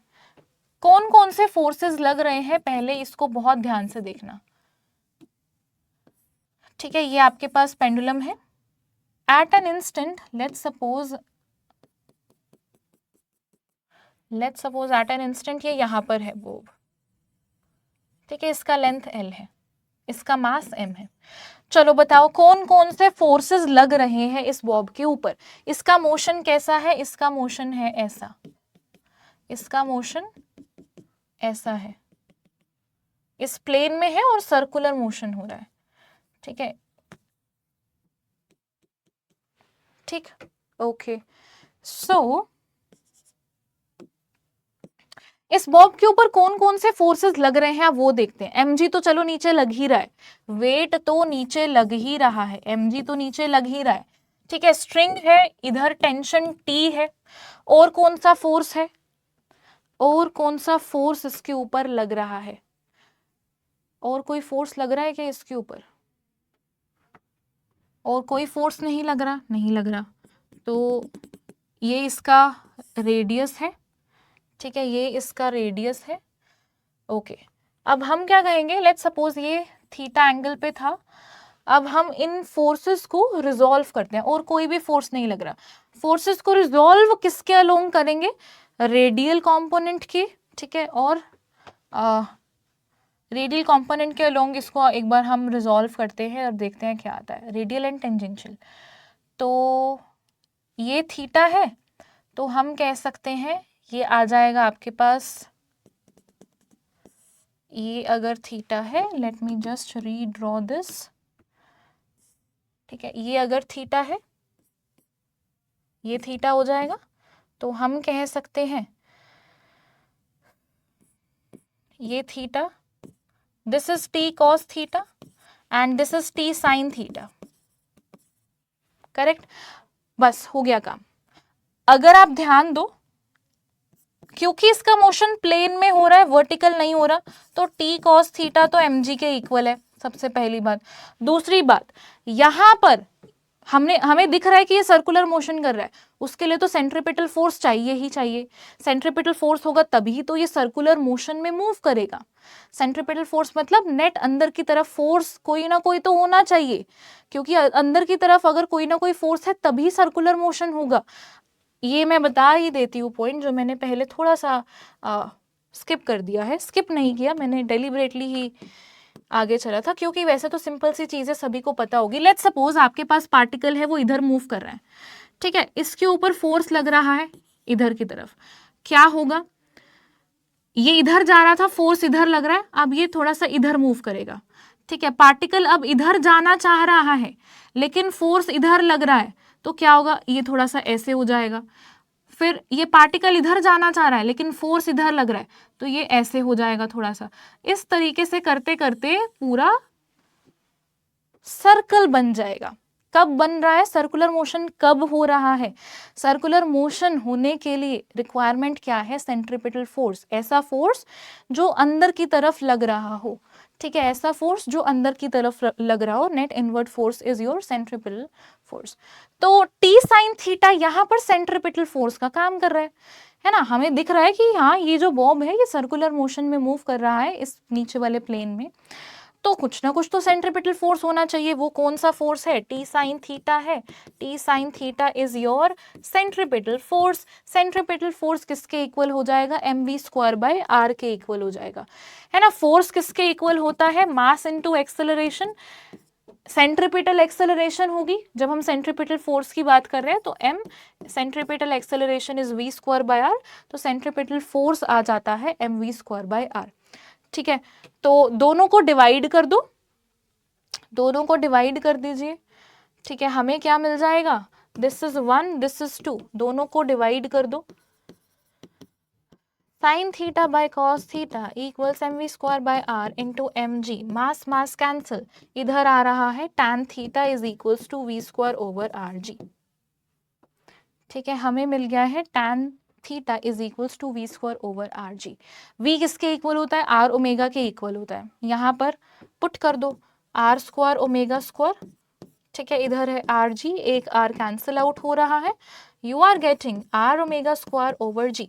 तो ओमेगा निकाल लो, यहाँ से ओमेगा निकाल लोगे तो टाइम पीरियड भी आ जाएगा, ठीक है। मेनली क्या है, आपको ये बहुत अच्छे से पता होना चाहिए कि फोर्सेस किस तरीके से एक्ट कर रहे हैं, ठीक है, कि फोर्सेस किस तरीके से एक्ट कर रहे हैं। आई होप ये सभी को क्लियर है, ठीक है। आगे चले, ओके आगे चलते हैं। नेक्स्ट, सेंट्रीफ्यूगल फोर्स क्या होता है। अब सेंट्रीफ्यूगल फोर्स भी बहुत ध्यान से समझना, क्योंकि स्टूडेंट्स को बहुत बार इन दोनों में भी कंफ्यूजन होता है। सेंट्रीफ्यूगल फोर्स क्या है? हमने याद करो, हमने पढ़ा था कि अगर आपको अगर हम लिफ्ट के अंदर है, लिफ्ट एक्सेलरेट कर रही है, अगर आप एक एक्सेलरेटेड फ्रेम के अंदर हो और आपको न्यूटन्स लॉज ऑफ मोशन लगाने हैं, मतलब आपको, हमने जो एग्जांपल लिया था वो था टेंशन फोर्स का, हमें टेंशन फोर्स निकालना है स्ट्रिंग में, ठीक है। तो हमने देखा था कि अरे अगर हम एक्सेलरेटेड फ्रेम के अंदर है तो हम NLM Newton's laws of motion नहीं लगा सकते, है ना। कब लगा सकते हैं? जब हम एक एक्स्ट्रा सूडो फोर्स इंट्रोड्यूस करते हैं, जब हम एक एक्स्ट्रा फेक फोर्स इंट्रोड्यूस करते हैं। इंट्रोड्यूस इसीलिए किया जाता है ताकि हम न्यूटन्स लॉज ऑफ मोशन को अप्लाई कर सकें इजीली, ठीक है। तो जब हमारा पार्टिकल एक रोटेटिंग फ्रेम के अंदर बैठ के ऑब्जर्वेशन कर रहा है, ग्राउंड पे बैठ के कर रहा है तो कोई प्रॉब्लम नहीं आएगी, ग्राउंड पे देख के अगर ऑब्जर्वेशन कर रहा है तो कोई प्रॉब्लम नहीं आएगी। और मैं आपको दोनों रेफरेंस से आगे कुछ पॉइंट्स बताऊंगी, दोनों रेफरेंस फ्रेम से देखेंगे, ग्राउंड से भी और रोटेटिंग फ्रेम से भी। लेकिन अगर आप एक रोटेटिंग फ्रेम के अंदर बैठ के ऑब्जर्वेशन करते हो तो आपको सूडो फोर्स लगाना पड़ेगा। अब रोटेटिंग फ्रेम के अंदर बैठे हो तो सूडो फोर्स, जिस सूडो फोर्स को हम यूज कर रहे हैं, सूडो फोर्स जो लग रहा है उसी को हम सेंट्रीफ्यूगल फोर्स कहते हैं। सेंट्रीफ्यूगल फोर्स भी एक सूडो फोर्स ही है, फिक्टिशियस फोर्स है, रियल नहीं है, फेक फोर्स है, इमेजिनरी है, फिक्टिशियस है। It is a pseudo force that appears to act on an object when it is observed from a non-inertial frame of reference। ये कब लगता है ऑब्जेक्ट के ऊपर? जब वो ऑब्जेक्ट रोटेटिंग फ्रेम के अंदर बैठ के ऑब्जर्वेशन करता है, when it is observed from a non-inertial frame of reference, ठीक है। रोटेटिंग फ्रेम नॉन इनर्शियल होता है, आई होप ये सभी को पता है। क्यों नॉन इनर्शियल होता है? रोटेटिंग फ्रेम, अगर कोई भी चीज रोटेट कर रही है, सर्कुलर मोशन में है, that means direction continuously change हो रही है at first place, that means centripetal acceleration तो उसके पास है ही है। सेंट्रीपिटल मतलब एक्सेलरेशन है तो हम कहेंगे non inertial frame of reference, ठीक है। सो डायरेक्शन जो होती है इसकी वो होती है रेडियली आउटवर्ड्स, और ये चीज़ ना आप ऑब्जर्व भी करते हो डेली लाइफ में। जैसे ही अगर आप लेट्स सपोज आप सीधा सीधा जा रहे थे और एक बिल्कुल शार्प टर्न आया, ठीक है, आप सीधा सीधा जा रहे थे और बिल्कुल एक शार्प टर्न आ गया, जैसे ही आप टर्न लोगे, जब आप टर्न ले रहे होगे तो आपको बाहर की तरफ पुश फील होता है ना, वो बाहर की तरफ, आप एक कार के अंदर हो, आप एक्सेलरेटिंग फ्रेम के अंदर हो, ठीक है, तो आपके ऊपर, आप अगर एक्सेलरेटिंग फ्रेम के अंदर हो, आपके ऊपर बाहर की तरफ फोर्स लगता है, सेंट्रीफ्यूगल फोर्स, ठीक है। So this is used to apply Newton's laws of motion in rotating frame. Newton's laws of motion को ही अप्लाई करने के लिए इसे यूज किया जाता है। किसके इक्वल होता है? सेंट्रीफ्यूगल फोर्स किसके इक्वल होता है?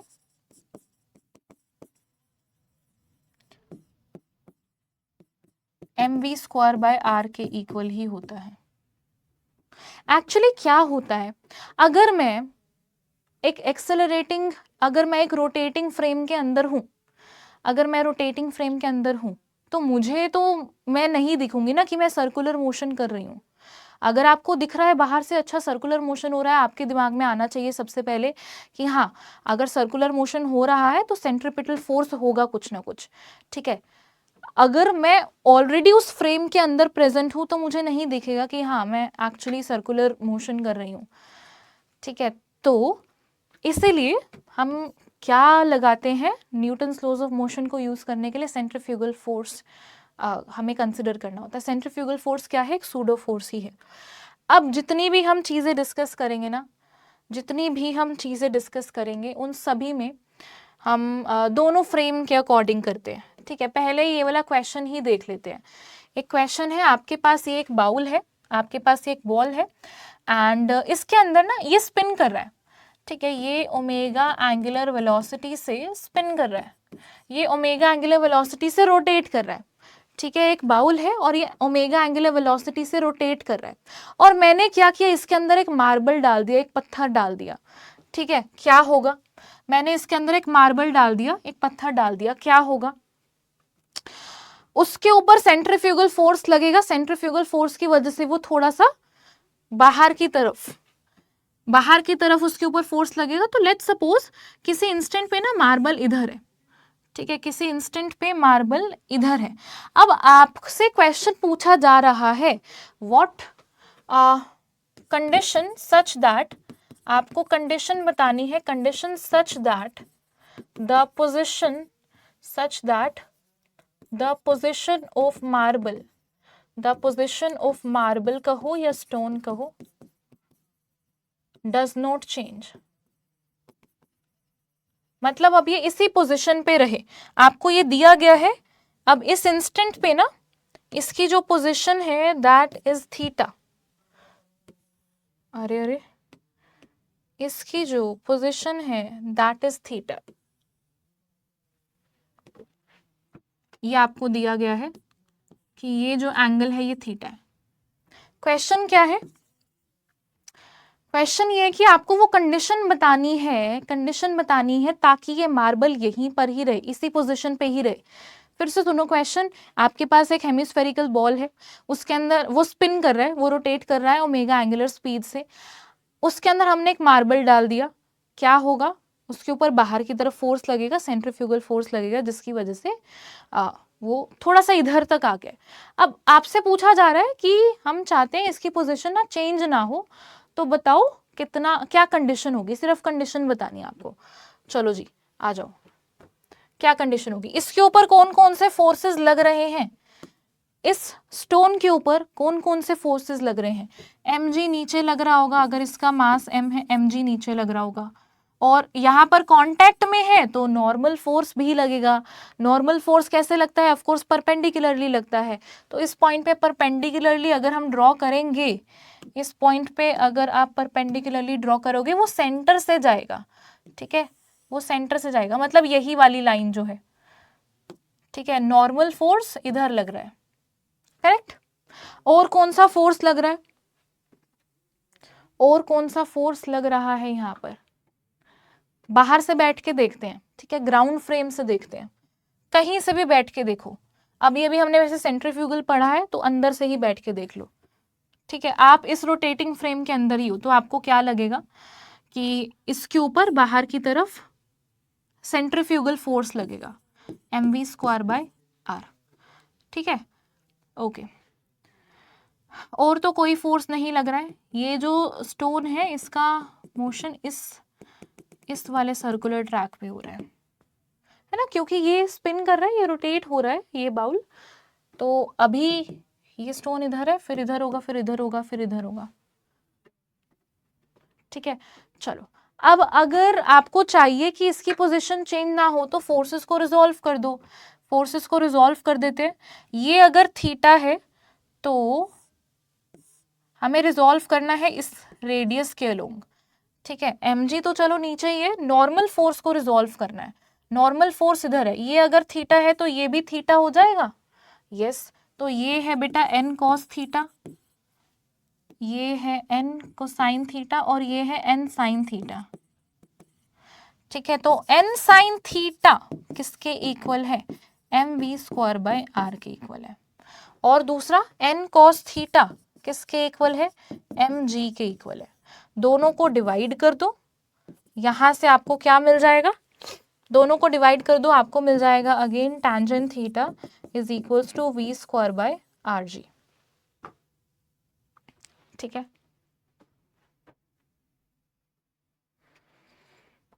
दिस इज द कंडीशन, ये कंडीशन है कि जो आपका मार्बल है वो यहीं रहेगा।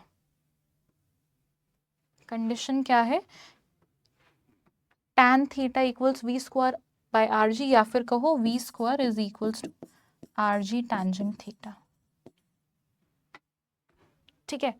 चलो जी अब आ जाओ आगे, आई होप इसमें किसी का कोई डाउट नहीं है। अच्छा हाँ, ये तो हमने अंदर बैठ के देखा, बाहर बैठ के देखें, अगर आप बाहर बैठ के देखोगे ग्राउंड फ्रेम से देखोगे तो हम ये वाला फोर्स हटा देंगे, इसको भूल जाओ, ठीक है, हमने रिजॉल्व कर लिया। अब बाहर अगर आप बैठे हो तो बाहर से आपको दिख रहा है अच्छा ये जो स्टोन है इसके अंदर इस तरीके से सर्कुलर मोशन कर रहा है। अगर सर्कुलर मोशन कर रहा है तो पक्का कोई ना कोई सेंट्रीपिटल फोर्स लग रहा होगा। सेंट्रीपिटल फोर्स का काम कौन कर रहा है? सेंट्रीपिटल फोर्स क्या होता है? ऐसा फोर्स जो अंदर की तरफ, नेट इनवर्ड फोर्स, नेट अंदर की तरफ जो फोर्स लग रहा हो उसी को हम सेंट्रीपिटल फोर्स कहते हैं। यहां पर अंदर की तरफ जो फोर्स लग रहा है नेट, वो है एन साइन थीटा। तो एन साइन थीटा किसके इक्वल आ जाएगा? सेंट्रीपिटल फोर्स के equal, M we square by are के इक्वल, ठीक है, and then n cos theta m g के इक्वल। सेम वही इक्वेशंस मिल रही है, you get the same result, ठीक है, सेम ही रिजल्ट मिल जाएगा, ठीक है। नेट इनवर्ड फोर्स का आई होप सभी को मीनिंग क्लियर है। अगर ऐसा सिनारियो है ना कि यहाँ पर ऑब्जेक्ट है, ऑब्जेक्ट के ऊपर let's suppose T sine theta force इधर लग रहा है और लेट्स सपोज एफ फोर्स इधर लग रहा है, तो नेट अंदर की तरफ जो फोर्स होगा बेटा वो होगा T sine theta minus F. तो सेंट्रीपिटल फोर्स इस केस में बन जाएगा T sine theta minus F. इसीलिए हम बार बार कह रहे हैं नेट अंदर की तरफ फोर्स, वो फोर्स नहीं जो अंदर की तरफ लग रहा है, ऐसा फोर्स जो नेट अंदर की तरफ लग रहा है। यहां पर टी साइन थीटा अंदर है और एफ कुछ बाहर की तरफ लग रहा है, तो अंदर की तरफ, नेट अंदर की तरफ जो फोर्स लग रहा है वो है T sine theta minus F. This will be the centripetal force, ठीक है। बाकी और भी अभी हम एग्जांपल्स देखेंगे ना तो उसमें और क्लैरिटी मिल जाएगी, ठीक है। अब आ जाओ आगे चलते हैं। Next is bending of a cyclist. जब साइक्लिस्ट सर्कुलर टर्न पे टर्न ले रहा होता है, ठीक है, जब साइक्लिस्ट सर्कुलर ट्रैक में मूव कर रहा है, ठीक है, ये सर्कुलर ट्रैक है और यहाँ पर साइक्लिस्ट है, ठीक है। Now my drawing is not good, ठीक है, ये साइक्लिस्ट है और ये साइक्लिस्ट यहाँ पर सर्कुलर टर्न ले रहा है। तो साइक्लिस्ट क्या करता है, वो बिल्कुल स्ट्रेट रहने की बजाय वो थोड़ा सा बेंड हो जाता है, ठीक है। साइक्लिस्ट जो है वो अंदर की तरफ थोड़ा सा बेंड हो जाता है। क्यों हो जाता है? इसका रीजन क्या है? इसका रीजन क्या है? बिल्कुल स्ट्रेट होने की बजाय, ठीक है, साइक्लिस्ट थोड़ा सा बेंड हो जाता है, ठीक है, अभी आपको देखने को मिलेगा, ठीक है। अब ये आपका साइक्लिस्ट है, ये थोड़ा सा बेंड हो गया है, ठीक है, स्ट्रेट रहने की बजाय ये थोड़ा सा बेंड हो गया है, ओके। अब इसके ऊपर कौन कौन से फोर्सेस लगेंगे? ये जो साइक्लिस्ट है ये सर्कुलर टर्न में मूव कर रहा है, मतलब इसकी डायरेक्शन चेंज हो रही है, मतलब रोटेटिंग फ्रेम के अंदर है, इसके ऊपर सूडो फोर्स लगेगा, ठीक है। मैं साइक्लिस्ट हूं, ठीक है, तो कौन कौन से फोर्सेस लगेंगे? नॉर्मल फोर्स लग रहा होगा, normal force point of contact पे नॉर्मल फोर्स ऊपर की तरफ लगेगा, ठीक है। mg लगेगा नीचे की तरफ, और कौन सा फोर्स लगेगा? बाहर की तरफ लगेगा सूडो फोर्स, है ना। ये इस तरीके से टर्न ले रहा है तो सूडो फोर्स बाहर की तरफ लगेगा। अब ये जो साइक्लिस्ट है ये थोड़ा सा थीटा एंगल पे बेंड हो गया है। क्यों बेंड होता है? अच्छा रुको, ये तो स्ट्रेट नहीं है ना, तो नॉर्मल तो बेटा ऐसा बनेगा ना, मैंने स्ट्रेट के लिए बना दिया, नॉर्मल तो ऐसा बनेगा ना, नॉर्मल ऐसा बनेगा, ठीक है। अगर स्ट्रेट होता तो ऐसे नॉर्मल बनता, ठीक है, ओके। ये नॉर्मल फोर्स है, mg नीचे है एंड बाहर की तरफ सेंट्रीफ्यूगल फोर्स लग रहा है mv स्क्वायर बाय आर, ठीक है। तो कितना बेंड हुआ है? थीटा एंगल से बेंड हुआ है। क्यों बेंड हुआ है? आई थिंक अब क्लियरली दिख रहा होगा। ये जो नॉर्मल फोर्स है इसको डिवाइड कर दो, ये है n cos थीटा और इधर वाला जो कंपोनेंट है वो है n sin थीटा। अगर ये बेंड ना होता, अगर ये बिल्कुल स्ट्रेट ही रहता तो mv square by r centrifugal force इसको बाहर की तरफ स्किड करवा देता, सेंट्रीफ्यूगल फोर्स बाहर की तरफ इसको स्किड करवा देता। अब क्योंकि ये बेंड हो गया है तो अब इसको n sin थीटा बचा लेगा, है ना। बाहर की तरफ mv square by r force लग रहा था, अब n sin थीटा इसको बचा लेगा, ठीक है। तो यहां पर इक्वेशन क्या बन जाएगी? n sin theta is equals to mv square by r and n cos theta is equals to mg। Again दोनों को डिवाइड कर देंगे, आपको मिल रहा है tangent theta is equals to v²/rg। ठीक है, I hope this is clear. अगर बाहर ग्राउंड पे बैठ के देखते तो कैसे सॉल्व करते, आप देखते कि अच्छा ये साइक्लिस्ट जो है सर्कुलर टर्न ले रहा है तो पक्का कोई ना कोई सेंट्रीपिटल फोर्स होगा। सेंट्रीपिटल फोर्स कौन प्रोवाइड कर रहा है, कौन सा ऐसा फोर्स है जो नेट अंदर की तरफ लग रहा है, आप देखोगे चेक करोगे, अच्छा एन साइन थीटा है, एन साइन थीटा अंदर की तरफ लग रहा है, यही सेंट्रीपिटल फोर्स का काम कर रहा है। तो इक्वेशन बन जाएगी N sine theta equals mv²/r। ठीक है, ओके, आई होप ये सभी को क्लियर है। ठीक है, आगे चलते हैं। ओके, अब आ जाइए हमारे आज के सेशन के लास्ट टॉपिक पे, turning of a car on a levelled road.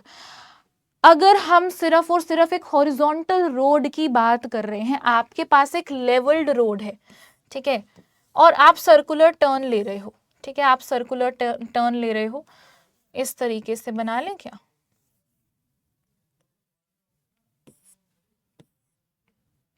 ठीक है, हाँ, ये एक हॉरिजॉन्टल रोड है, हॉरिजॉन्टल लेवल्ड रोड है, ठीक है, और ये सर्कुलर ट्रैक है और यहाँ पर कोई व्हीकल है।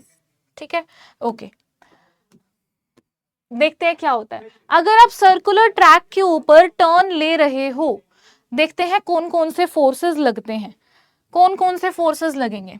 नॉर्मल फोर्स ऊपर लगेगा, mg नीचे लगेगा। ठीक है, अब आप इस गाड़ी के अंदर हो, आप इस कार के अंदर बैठे हुए हो, आप रोटेटिंग फ्रेम के अंदर हो। अगर आप रोटेटिंग फ्रेम के अंदर हो, आपके ऊपर बाहर की तरफ फोर्स लगेगा, कितना लगेगा? mv²/r। ठीक है, ये गाड़ी जो है ये इस सर्कुलर, ये गाड़ी जो है ये सर्कुलर मोशन में मूव कर रही है, इस सर्कुलर ट्रैक पे मूव कर रही है। ठीक है, तो बाहर की तरफ लगेगा mv²/r। अगर आप ध्यान दो इस केस में तो mv²/r को कॉम्पनसेट करने वाला कोई दूसरा फोर्स है ही नहीं। कौन बचाएगा इसको, इस व्हीकल को कौन बचाएगा स्किड होने से? इसको बचाएगा फ्रिक्शन। ठीक है, फ्रिक्शन की एंट्री हो रही है अब, friction is the hero. Friction कैसे बचाएगा? फ्रिक्शन कहाँ लगेगा? इस व्हीकल की जो टेंडेंसी है वो है बाहर की तरफ जाने की, फ्रिक्शन इसको बचा लेगा, फ्रिक्शन लग जाएगा इधर। ठीक है, फ्रिक्शन लग जाएगा अंदर की तरफ। ठीक है, तो कंडीशन क्या है, कंडीशन क्या है? सच दैट ये जो व्हीकल है ये स्किड ना करे। कंडीशन, कंडीशन क्या है? Condition such that the vehicle does not skid of, does not skid of. क्या कंडीशन बन जाएगी? Just give me a second बेटा, एक बार ये देखो।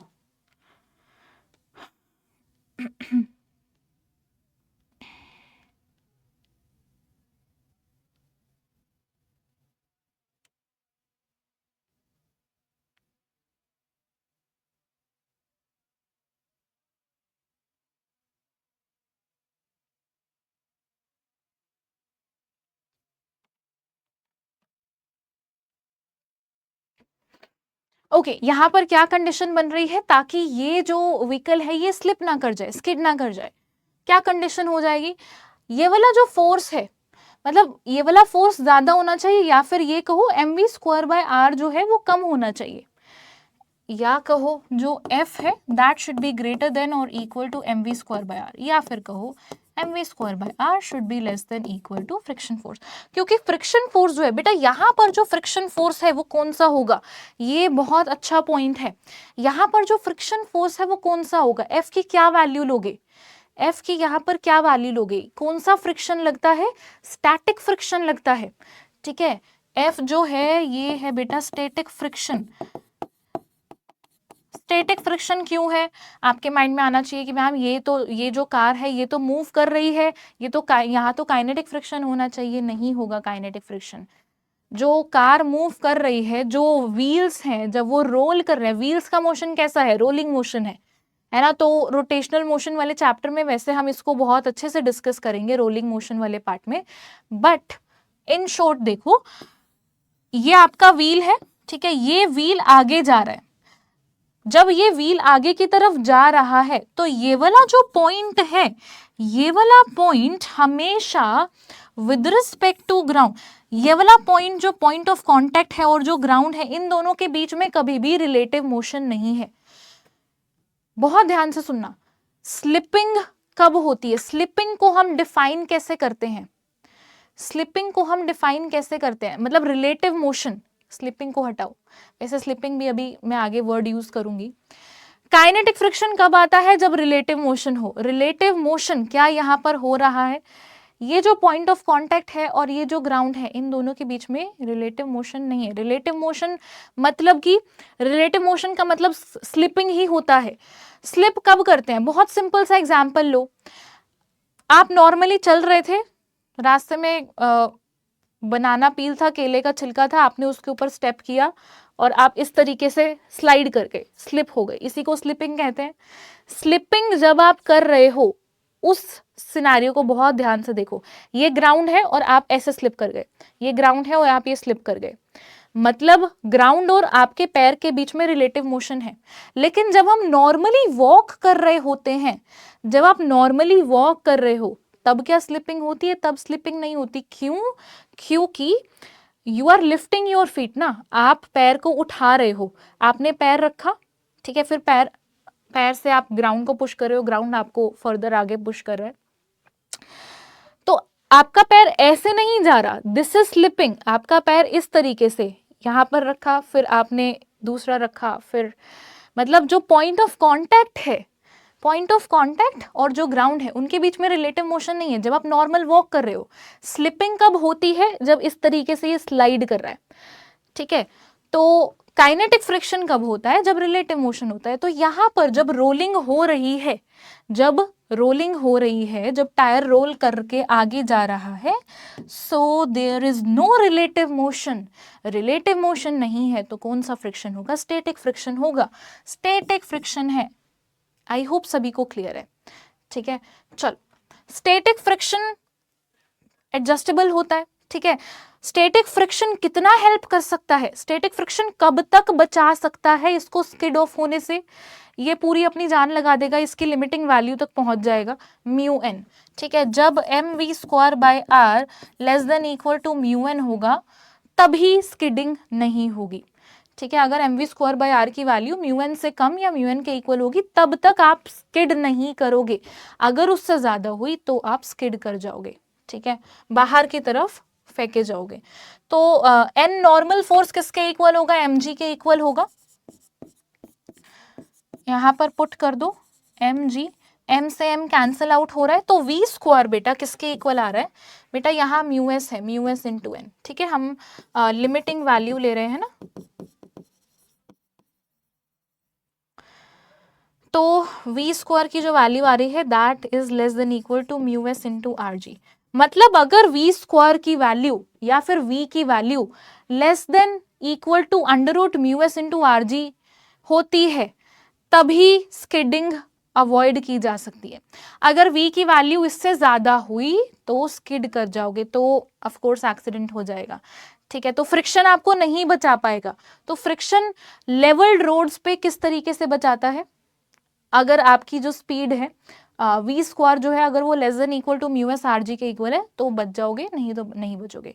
एंड आप खुद सोचो, अगर आप नॉर्मल स्पीड पे आ रहे हो, आप कर लोगे बिना स्किडिंग के। अगर आप बहुत ज़्यादा स्पीड से चलते हुए आ रहे हो, अगर आप बहुत ज़्यादा स्पीड से टर्न लोगे तो ऑफ कोर्स स्किड कर जाओगे। अब वो क्या कंडीशन है, क्या पर्टिकुलर वैल्यू कैसे निकालेंगे? इस कंडीशन से निकालेंगे, ठीक है। I hope this is clear to all of you. चलो अब चलते हैं आगे।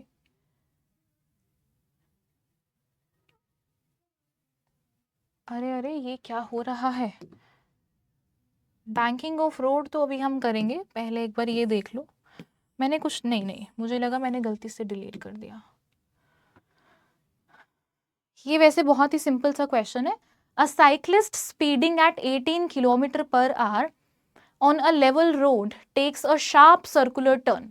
एक साइक्लिस्ट है जिसकी स्पीड है 18 किलोमीटर पर आवर, ठीक है, इसको कन्वर्ट कर लो, 5/18 से मल्टीप्लाई कर देते हैं, ये आ रहा है 5 metre per second on a level road है, takes a sharp circular turn of radius 3 metre, और बिल्कुल शार्प टर्न ले रहा है, रेडियस 3 मीटर है, without reducing the speed, speed बिना कम किए, ठीक है। The coefficient of static friction between the tyres and the road is, mu की वैल्यू दी गई है 0.1।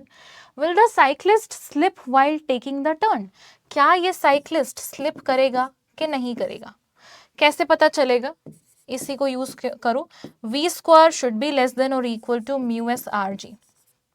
देखो लेफ्ट हैंड साइड पे v स्क्वायर क्या है, ये आ रहा है 25, ठीक है, 25 मीटर स्क्वायर पर second square. Right hand side को सॉल्व करो, राइट हैंड साइड को सॉल्व करो,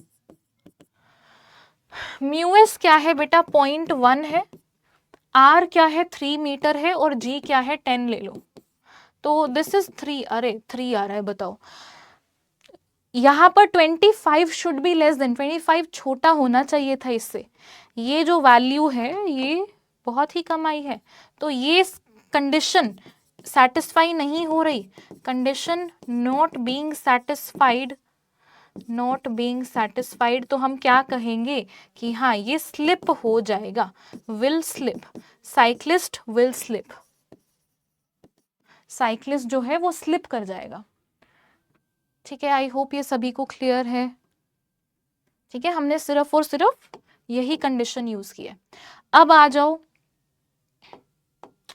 बैंकिंग ऑफ अ रोड पे, बैंकिंग का क्या मतलब होता है, बैंकिंग ऑफ अ रोड का क्या मतलब है, बैंकिंग का मतलब होता है आप रोड को थोड़ा सा एलिवेट कर रहे हो, आप रोड को थोड़ा सा एलिवेट कर रहे हो, पहले बिल्कुल हॉरिजॉन्टल रोड थी, फ्लैट थी, ठीक है, अब आपने रोड को एलिवेट कर दिया, पहले बिल्कुल फ्लैट थी, अब हमने इस रोड को एलिवेट कर दिया है, मतलब थोड़ा सा उठा दिया है, ये है अब आपकी road, this is the road, ठीक है। अब ये एलिवेट क्यों किया जाता है, अब ये एलिवेट क्यों किया जाता है, बहुत ध्यान से देखना, यहां पर आपका व्हीकल है, ठीक है, यहां पर आपका व्हीकल है, और ये जो इंक्लिनेशन है ये थीटा है, अब इस व्हीकल के ऊपर कौन कौन से फोर्सेस लगेंगे वो लगाओ, इस व्हीकल के ऊपर कौन कौन से फोर्सेस लगेंगे वो देखते हैं, पहले हम विदाउट फ्रिक्शन की कहानी देखते हैं, क्या विदाउट फ्रिक्शन ये बच पाएगा, क्या विदाउट फ्रिक्शन ये सरवाइव कर पाएगा स्किडिंग को, ठीक है, ओके, mg नीचे लग रहा है, ठीक है, नॉर्मल फोर्स ऐसे लग रहा है, ओके, ये सर्कुलर ट्रैक है, और ये लेवल्ड है, सॉरी नॉट लेवल्ड, एलिवेटेड है, ठीक है, ये एलिवेटेड रोड है, ठीक है, ओके, चलो, और कौन सा फोर्स लगेगा, सेंट्रीफ्यूगल फोर्स लगेगा, सेंट्रीफ्यूगल फोर्स कैसे लगेगा, बाहर की तरफ लगेगा, बाहर की तरफ कैसे लगेगा, बाहर की तरफ ऐसे लगेगा, mv²/r। देखो आपका अब यहाँ पर ये डाउट हो सकता है, जितना मुझे लगता है कि मैम mv²/r, आप इस फ्रेम के अंदर हो, बाहर की तरफ तो ऐसे लगना चाहिए, नहीं, बाहर की तरफ ऐसे नहीं लगेगा, कैसे लगता है, अगर ये सर्कुलर ट्रैक है और आप यहाँ हो तो ऐसे लगता है ना, ये जो गाड़ी है ये इस सर्कुलर ट्रैक पे मूव कर रही है ना, अगर आप ये पूरा सर्कुलर पाथ देखोगे गाड़ी तो ऐसे मूव कर रही है ना, अभी यहाँ पर है फिर इधर आएगी, तो गाड़ी ऐसे मूव कर रही है, तो mv²/r बाहर की तरफ ऐसे लगेगा, ठीक है, चलो ओके, अब देखते हैं, ये बेटा थीटा है, तो ये जो एंगल होगा ये एंगल भी थीटा हो जाएगा, हम रिजॉल्व किसको करेंगे, हम रिजॉल्व करेंगे रेडियल डायरेक्शन के अलोंग, ठीक है, रेडियल डायरेक्शन के अलोंग हमें रिजॉल्व करना है, तो ये थीटा है तो ये थीटा हो जाएगा, ये n कोसाइन थीटा और ये n साइन थीटा, ठीक है, तो अरे वाह, नॉर्मल का एक कंपोनेंट है बचाने के लिए, अभी यहाँ पर कौन बचाएगा आपको स्किडिंग से, नॉर्मल थोड़ी बहुत हेल्प कर देगा आपकी, ठीक है, क्योंकि आपने एलिवेट कर दिया ना, तो नॉर्मल का कंपोनेंट आपको स्किडिंग करने से बचा सकता है, n sine theta is equals to mv²/r, ठीक है, दूसरा इक्वेशन है n cos theta equals mg। तो यहाँ से v स्क्वायर, यहाँ से v की मैक्सिमम वैल्यू क्या आ रही है, नॉर्मल किसके इक्वल है, normal n cos theta is equals to mg। ठीक है, तो n is equals to mg by cos theta. Normal put कर दो, ये आ जाएगा आपके पास mg बाय cos थीटा और इधर है sin theta is equals to mv square by r। m cancel out हो रहा है, इधर आ रहा है tangent theta is equals to v square by R G. तो v स्क्वायर की जो मैक्सिमम वैल्यू है बेटा, ये मैक्सिमम वैल्यू है आर जी टेंजेंट थीटा, मतलब मैक्सिमम स्पीड कितना लेके जा सकते हो, कितनी मैक्सिमम स्पीड से आप टर्न ले सकते हो, that is under root R G tangent theta. ये तो बिल्कुल ही एक प्रिसाइज वैल्यू हो गई है ना, ये तो एक बिल्कुल प्रिसाइज वैल्यू हो गई। अगर आपने इससे ज्यादा करी, अगर v की वैल्यू ज्यादा हुई तो आप बाहर चले जाओगे, अगर इस वैल्यू से कम हुई तो आप इधर की तरफ, अंदर की तरफ स्लिप कर जाओगे। तो और फर्दर हम स्पीड कैसे बढ़ा सकते हैं, यहां से आपको एक लिमिट मिल रही है पर ये लिमिट बहुत छोटी है। तो अब हम क्या करें, फ्रिक्शन को लेकर आते हैं। वैसे क्लास में कभी कभी सीधा भी करा देते हैं, पर मैंने आपको थोड़ा सा और एक्सप्लेन करने की कोशिश की है कि अगर फ्रिक्शन नहीं होगा तो ये सिनेरियो होगा। अब अगर फ्रिक्शन लगेगा, फ्रिक्शन जब पिक्चर में आता है तो देखते हैं क्या होता है। ठीक है, सेम सिचुएशन, अब फ्रिक्शन को भी लेकर आते हैं तो देखते हैं क्या होता है। एक और चीज देखो जो ये कंडीशन आ रही है ना, ये कंडीशन मास पे डिपेंड नहीं कर रही है ना। यहाँ पर जो कंडीशन आई है, यहाँ पर जो कंडीशन आई थी, वो मास पे डिपेंड नहीं कर रही थी। तो व्हीकल कितना हल्का हो, कितना ही भारी हो, मास पे डिपेंड नहीं कर रहा। जो लिमिट है वो यही है, जो कंडीशन है वो यही है। ठीक है, यही कंडीशन सेटिस्फाई होनी चाहिए, मास पे डिपेंड नहीं कर रहा, व्हीकल चाहे ट्रक हो, कार हो। ठीक है, ओके। अब अगर फ्रिक्शन प्रेजेंट हो तो देखते हैं। फ्रिक्शन अगर प्रेजेंट है, वही हम बात कर रहे हैं, बैंक्ड रोड है, मतलब हमने रोड को एलिवेट कर दिया है थीटा एंगल से, और ये आपकी रोड है। ठीक है, और यहाँ पर व्हीकल है, यहाँ पर व्हीकल है। कौन कौन से फोर्सेस लग रहे हैं इसके ऊपर नीचे mg लग रहा है। ठीक है, नॉर्मल फोर्स ऐसे लग रहा है, और बाहर की तरफ mv स्क्वायर बाय r लगेगा क्योंकि आप एक रोटेटिंग फ्रेम में हो। एंड और कौन सा फोर्स लग रहा है, हाँ अब फ्रिक्शन देखते हैं, फ्रिक्शन कैसे लगता है। पहले तो ये देखो टेंडेंसी कहाँ है जाने की, ये है बेटा, ये है थीटा। ठीक है, ये तो प्रीवियस वाला ही मैंने रीड्रॉ किया है, तो ये आ गया था आपका n कोसाइन थीटा और ये आ गया था आपका n साइन थीटा। अब देखो, अगर आप v की वैल्यू, अगर आप इस वैल्यू से ज्यादा पे आते हो, अगर आप इस वैल्यू से ज्यादा पे ट्रैवल करते हो, if v is greater than are G tangent theta, तो क्या होगा, अगर आप बहुत ज्यादा स्पीड से आ रहे हो, लेट्स सपोज आप ना v मैक्सिमम से आए, आप बहुत तेजी से टर्न ले रहे हो, तो क्या होगा, अगर आप बहुत तेजी से टर्न ले रहे हो तो क्या होगा, mv स्क्वायर बाय आर आपको बाहर की तरफ स्किड करना चाहेगा। तो फ्रिक्शन कहाँ लगेगा, आपकी टेंडेंसी है बाहर की तरफ जाने की, तो फ्रिक्शन लगेगा इधर की तरफ। ठीक है, फ्रिक्शन बेटा या तो इधर लगेगा या इधर लगेगा, कांटेक्ट जो सरफेस है उसी के अलोंग लगेगा। तो अब इस केस में क्योंकि आप मैक्सिमम स्पीड से आ रहे हो, आपकी टेंडेंसी है बाहर जाने की, बाहर फिक जाने की, तो फ्रिक्शन फोर्स अंदर की तरफ लगेगा।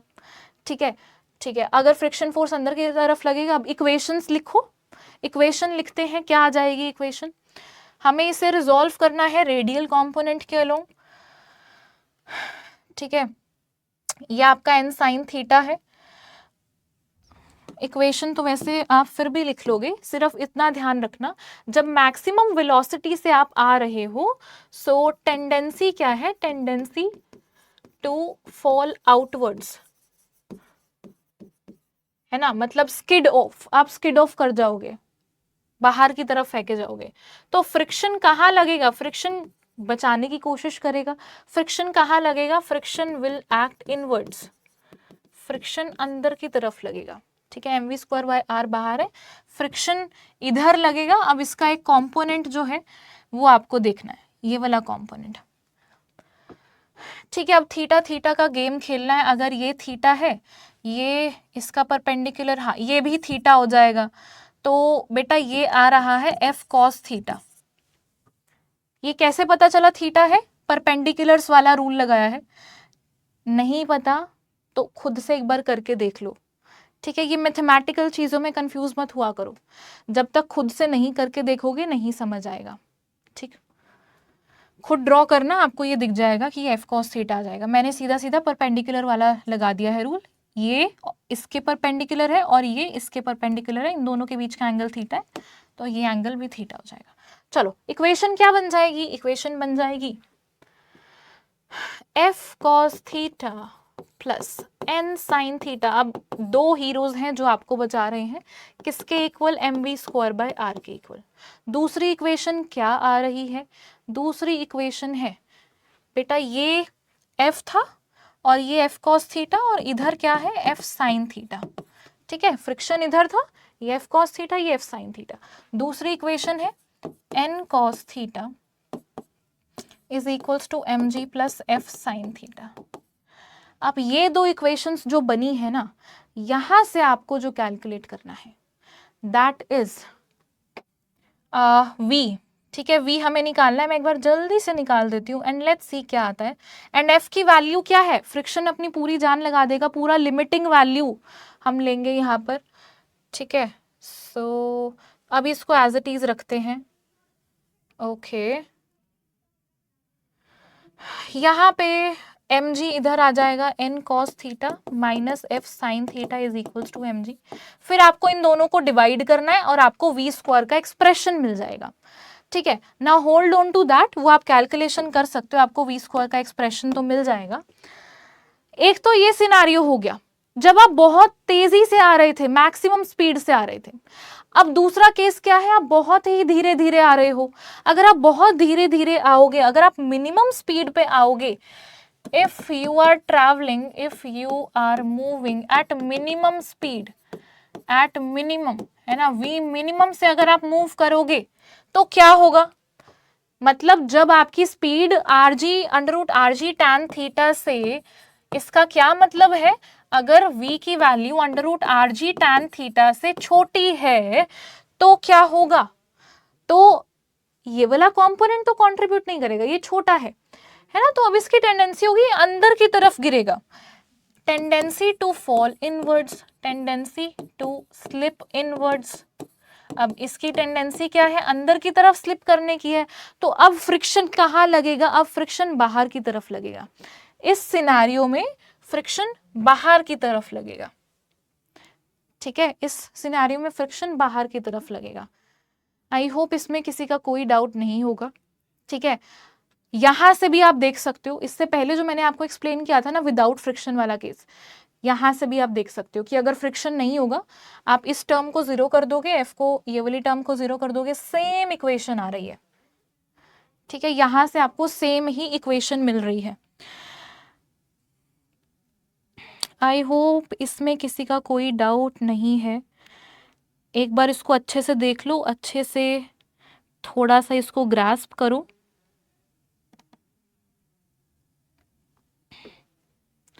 ठीक है, वैल्यूज पुट करनी है, सिर्फ वैल्यूज पुट कर दूं जल्दी से। एक ये इक्वेशन है और एक ये इक्वेशन है। एफ की वैल्यू पुट कर दूं, म्यू एस इंटू एन है ना, और plus N sine theta is equals to M we square by R. यहाँ पर क्या है? दूसरी वाली इक्वेशन है N cos theta minus mu S into N sine theta is equals to M G. दोनों को डिवाइड कर दे। ठीक है, हम यहाँ से क्या निकाल रहे हैं बेटा? वी मैक्स निकाल रहे हैं। ये वी मैक्सिमम ही है, ये वी मैक्सिमम वाला ही है, मैंने लिखा नहीं है, लास्ट में लिख देंगे इसे हम। तो दोनों को डिवाइड कर देते हैं और देखते हैं क्या आता है। M we square by R, V square by R G is equals to, ये आ जाएगा mu S N plus N sine theta, denominator में है हमारे पास, एन कॉस थीटा माइनस, इधर है हमारे पास mu S N sine theta. ठीक है, एन तो कैंसिल आउट हो रहा है, ठीक है, और यहां पर साइन थीटा से डिवाइड कर देते हैं, नहीं कॉस थीटा से डिवाइड कर दो, कॉस थीटा से दोनों साइड डिवाइड कर देंगे क्या, चलो इसको एज इट इज रखो, V square by R G is equals to, ये आ रहा है हमारे पास वी स्क्वायर मैक्सिमम क्या आ रहा है बेटा, ये थोड़ी सी कैलकुलेशन बस देख लेना, ठीक है, mu S plus sign theta, denominator में है cos theta minus mu S into sine theta. ठीक है, ये कैलकुलेशन बस थोड़ी सी देखनी है। अगर हम इसको कोसाइन थीटा से डिवाइड कर देंगे ना, कोसाइन थीटा से डिवाइड कर देंगे तो आई थिंक सही एक्सप्रेशन हमारा आ जाएगा।